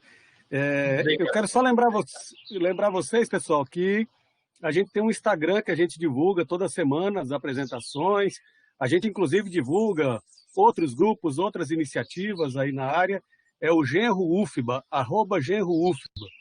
Se vocês quiserem também entrar lá e mandar um direct dizendo sugestões de temas que vocês acham que são interessantes, a gente vai tenta buscar para trazer aqui algum profissional, algum pesquisador para poder falar sobre esse assunto.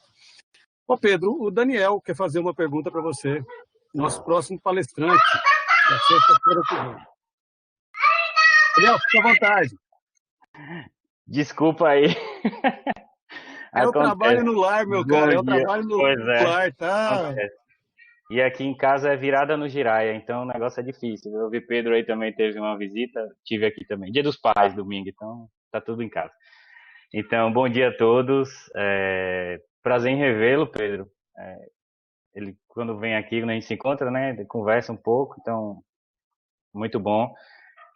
Gostei muito da palestra, embora eu tive alguns tempos alguns momentos que perdi um pouco aqui a internet, mas eu acredito que eu conseguisse ver a maior parte da sua apresentação. A minha pergunta era em cima da raça Sind. Eu não sei nem se você não já falou dela durante a apresentação, porque nesses momentos. Mas é porque eu vejo aqui que no Nordeste, que pelo menos nessa região, o pessoal tem buscado muito animais Sind para produção de carne, de leite também, mas de carne especificamente. Eu vejo que tem uma procura grande, tem crescido o número de animais.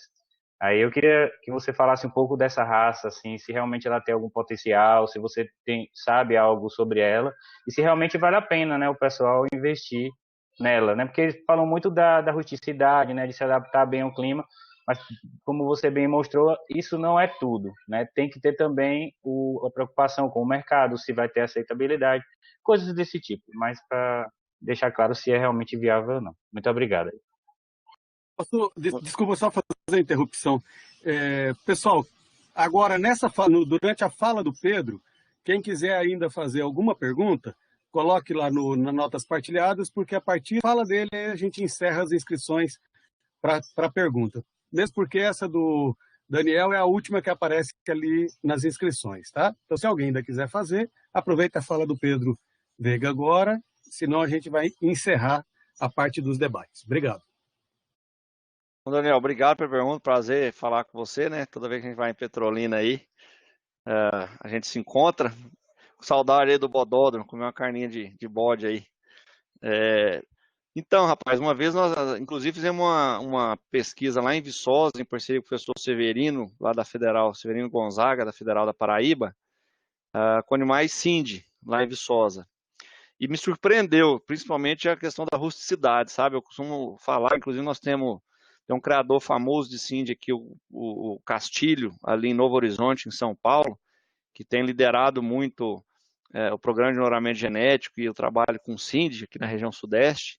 Temos clientes também no Mato Grosso, René Barbu, por exemplo, em Barra do Bugres, fazendo cruzamento de Sind. A gente tem visto o Sind um comportamento muito interessante, inclusive lá em Viçosa, nesse experimento que me chamou a atenção. A gente sempre trabalhou muito com exigência lá, né? Então, o nível de restrição nutricional que nós aplicávamos para o Nelore, para que os animais mantivessem peso, para ser o grupo mantença, que a gente fala, a gente aplicou no Sind. E o Sind, até o meio do experimento, eles ganharam 350 gramas, ou seja, com o nível nutricional que os Nelore mantinham peso, que era o grupo mantença, os Sind ganhavam peso. Então, eles são animais muito adaptáveis a situações de restrição nutricional, porém, quando a gente oferece nutrição adequada, ele também vai muito bem. É um animal que tem um frame menor, um frame moderado, né, em função dessa adaptabilidade dele ao ambiente de menor oferta de alimento, mas produz uma carcaça muito boa do ponto de vista de acabamento. Os dados de qualidade de carne do trabalho lá que foram feitos pelo professor Severino também foi muito interessante. Então, é uma raça que eu acho que tem muito potencial sim, e o que a gente tem visto, principalmente em cruzamentos do Sind, inclusive clientes nossos no Mato Grosso cruzando o Sind com o Angus, e aí eu tenho visto isso mais em escala comercial, não vi trabalho ainda resultante desse cruzamento do ponto de vista de qualidade, seria um trabalho até bacana de ser feito, mas eu vejo potencial sim na raça Sind, levando em conta as suas características. É uma raça de porte menor, consequentemente atinge o peso da maturidade e o ponto de abate mais cedo, um peso mais baixo, mas é uma raça que tem sido usada com resultados bem interessantes. Ok. Muito obrigado. Aí. E outra coisa, para a palestra semana que vem a gente vai fazer uma enquete, e aí eu vou mandar depois para o Pedro passar para todo mundo responder, que a gente vai usar na palestra, tá certo? Aí, quem estiver assistindo aí, responde lá a enquete que a gente vai passar. Abração a todos. Bom final de semana. O Gerro vai ser um espaço de pesquisa, então, é isso? Muito bom. Muito bom. Não, é só para poder usar na palestra. Interatividade. Você vai fazer enquete antes. Isso. Isso, antes para depois usar na palestra. Então eu quero aproveitar para dizer ao pessoal que, por favor, o Pedro vai colocar aí o número do celular dele. Não é porque ele está em busca de novos contatinhos, não é porque a gente pede para que as pessoas registrem o telefone dele na agenda, porque assim chega a gente mandando por lista de transmissão. Né? O WhatsApp está com esse impedimento. Se você não tiver o nome da pessoa registrado na sua agenda e ela envia via lista de transmissão para você, não chega, só se o número estiver registrado. Isso nos facilita porque a gente tem, sei lá quantas pessoas lá no Instagram, acho que são 400, Pedro? Diz aí no chat, eu não me lembro mais. Temos um número muito grande de pessoas com quem a gente se comunica para divulgar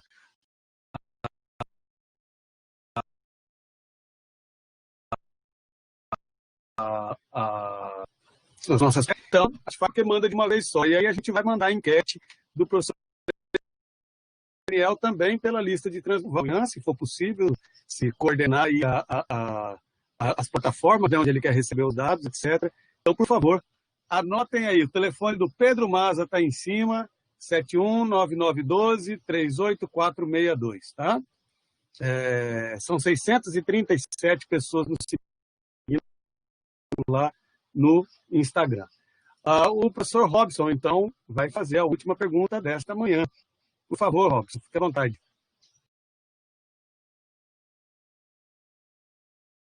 Alô, bom dia. Bom dia a todos. Tudo tranquilo? Pedro, primeiro, realmente a sua palestra foi fantástica, muito boa. Eu acho que já é a terceira que eu vejo sua nessa pandemia, viu? Eu acho que é a terceira vez. Vi uma, inclusive, você estava dentro de um carro. Muito bom. Bom, voltando ao nosso tema aqui, eu acho que eu vou tentar fugir um pouquinho, porque nosso negócio é carne de qualidade, marmoreio, né? De marmoreio e tal, esse negócio todo. Mas, como o Ronaldo me conhece, nós somos colegas aqui na UFPA, ele sabe que eu sou o cara sempre do contra, o que leva para a conversa para o lado errado. Então, a minha pergunta, ela vai justamente no contrário da fala, que é o seguinte. Há 10 anos atrás, eu vi uma palestra aqui falando nessa questão de marmoreio no Nelore, né? Porque o Nelore não tem uma qualidade, não sei o que e tal. No entanto, nós temos uma pesquisa com o ovino, que foi feita com o Carlos Sanudo, né, Dr. Carlos Sanudo, da Espanha. Ele fez uma pesquisa onde ele testou 4 raças diferentes, ele usou, e as raças são uma de Portugal, uma da Espanha, uma da França, uma da Inglaterra. E procurou saber qual era a que tinha melhor aceitação. A de Portugal foi de Portugal, a da Espanha foi da Espanha, a da França foi da França, da Inglaterra.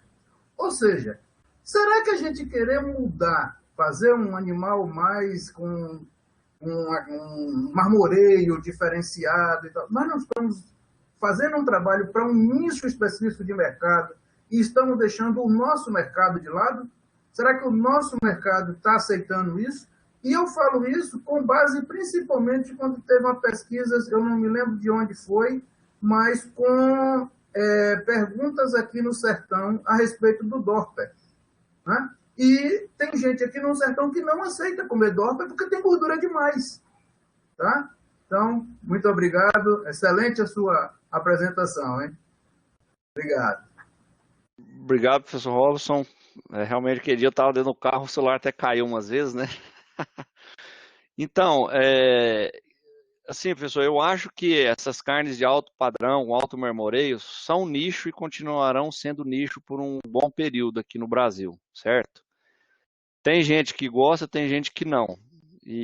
Mas, assim, o que nós temos visto de iniciativas no Brasil, a nível nacional, regional e local, que conseguem vender carne a um preço superior, agregar valor, invariavelmente, eles buscam características que diferenciem essa carne da carne comum do dia a dia. E as duas características principais são maciez, sabor, e para isso nós precisamos ter marmoreio. Se não tiver essas características, dificilmente o consumidor... Porque é o seguinte, quando o consumidor ele entra numa boutique de carne para comprar uma carne de, sei lá, R$200 o quilo, R$150 o quilo, Se ele encontrar a carne que ele vê no dia a dia, ele vai sair desapontado. Então, ele busca algo diferente do que ele está acostumado. Ele quer ter uma experiência diferente. E, para isso, a carne tem que ser diferente do dia a dia. É um nicho, continuará sendo nicho. Acho que nós precisamos avançar e melhorar a carne do dia a dia, que é a nossa carne do Nelore. O brasileiro, o senhor falou uma coisa muito certa, o brasileiro gosta da carne típica de animal produzida a pasto. Tanto é que quem vai para os Estados Unidos come a carne americana não gosta, porque nós gostamos do sabor mais intenso da carne produzida a pasto. Precisamos melhorar aspectos qualitativos. Acho que a carne brasileira, de uma forma geral, ainda é muito ruim. Idade abate avançada, animal muito magro. Eu acho que a gente precisa melhorar a carne do dia a dia.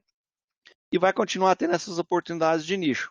São um nicho, representam 8, 5% do mercado, tem gente disposta a pagar, mas a carne do dia a dia eu acho que ela é razoável, mas há espaço para melhorar também. Eu sou contra buscar esse negócio de marmoreio e Nelore também, eu acho que o Nelore não foi feito para isso, eu acho que é ir contra o que ele foi naturalmente programado a fazer, que é ter um animal rústico, uma vaca que consegue parir um bezerro numa condição difícil, etc. e tal. Buscar marmoreio Nelore acho que não é o caminho também, na minha opinião. Se eu quero produzir uma carne de nicho, cruzo, eu tenho um resultado muito mais rápido. Mas eu concordo com a posição do senhor, mas, de novo, o nicho vai continuar existindo e para esse nicho eu preciso fazer algo diferente, senão não é nicho, né?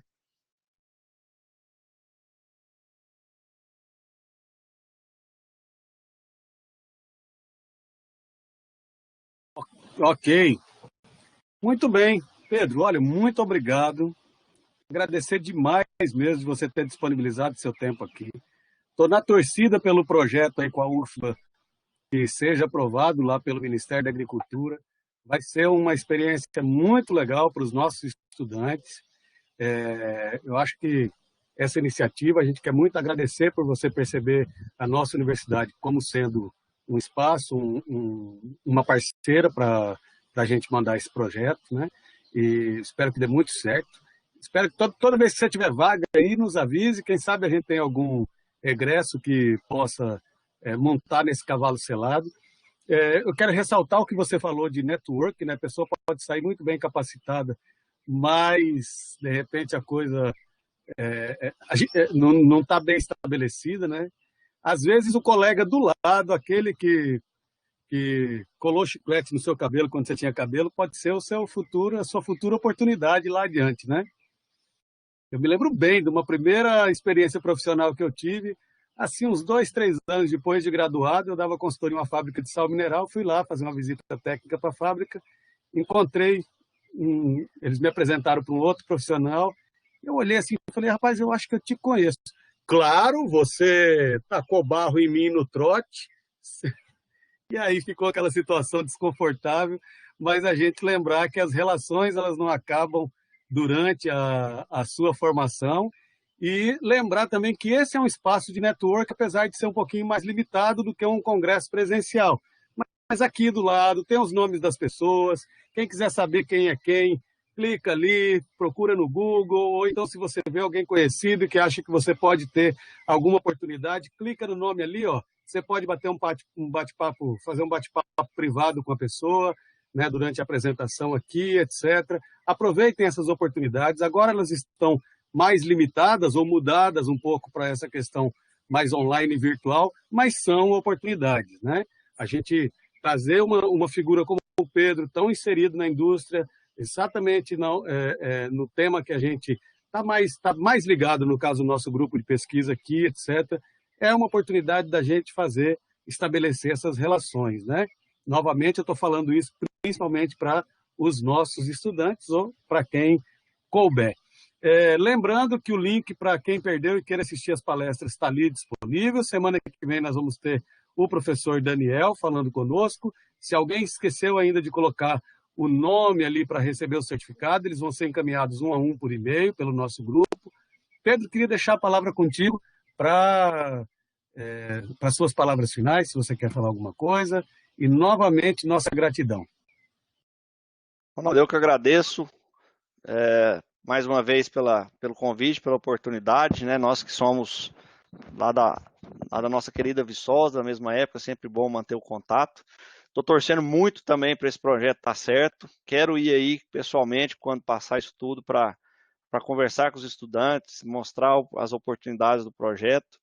E contamos aí com a parceria. Se Deus quiser, vai dar certo e vai ser, na minha opinião, vai ser um divisor de águas aí na questão de formação de profissionais para atuar na iniciativa privada. Então, agradeço também por ter se disponibilizado prontamente a nos ajudar, junto com o professor Walter. O projeto já está, creio que já praticamente pronto para ser enviado, né? Agora é contar com a aprovação lá do mapa. Recebi um e-mail já, tá? De uma pessoa que estava aí já querendo buscar oportunidade de estágio. Então é isso aí mesmo, pessoal. É correr atrás, é indo atrás que a gente realmente alcança. E essa pessoa que me mandou aqui, pode ter certeza que eu puder fazer para ajudar, nós vamos ajudar. Obrigado mais uma vez e estou sempre à disposição. Bom churrasco a todos, porque como eu sempre digo, né? Final de semana sem churrasco não é final de semana. Abração. Valeu. Muito obrigado. Vou pedir para você ficar aí no vídeo um pouquinho, chamar todo mundo que puder, abrir as suas telas, porque a gente sempre faz um encerramento com as pessoas com as telas abertas, que a gente faz um print, publica nos stories, etc. Enquanto o pessoal está abrindo aí suas telas, eu devia até ter pedido o pessoal ir abrindo antes da sua fala, mas, por favor, não sejam tímidos nem tímidas. Isso é uma contribuição para o funcionamento do Genro, porque a gente usa para fazer as divulgações das próximas apresentações. Vamos aí abrindo. Melissa, Ederson estão entrando. Quem mais? Quem mais? Não me façam chamar pelos nomes. Tem uma galera grande aí. Muito bem, muito bem. Olha aí. Fazia tempo que a gente não tinha tanta gente abrindo as telas aí, viu, Pedro? Você tá pop, viu, Pedro Veiga? Bora lá, ó. Vai ser difícil das pessoas se reconhecerem ali nos stories do Instagram. Daqui a pouco estão abrindo as telinhas que estão pretas ainda.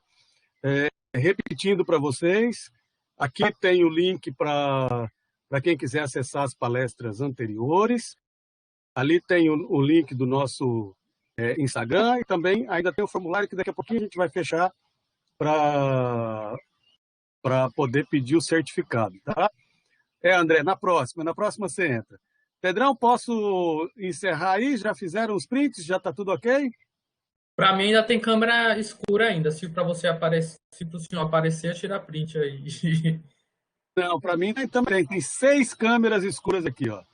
Arnaud, Beatriz, alguém aqui que provavelmente é Bianca, sobrenome Bernardinelli, Luiz Gabriel Cirne, prazer ter você aqui. Jocely, diretamente da Conexão Mato Grosso-Ceará. Mirna, nossa PIBIC. Quem está com esses que eu mencionei, se puder fechar e abrir a câmera, só mais um minutinho, a gente, falta 1 minuto do meio-dia, a gente tá aí, Arnaud está entrando, Mirna, falta Jocely, Bianca, Luiz Gabriel, só falta Jocely agora. Pronto, agora apareceu. Muito bem, Pedrão. Entrou todo mundo. Eu gostaria de convidar todo mundo para almoçar, daquele mesmo jeito, cada um na sua casa, protegido. Não é uma gripezinha complicada, a gente está passando por uma situação muito difícil aí no país. Obrigadão, valeu, um abraço a todos e até sexta-feira que vem. Obrigado, Pedro, de novo. Valeu, tchau, tchau. Valeu, obrigado, abraço, tudo bom, tchau.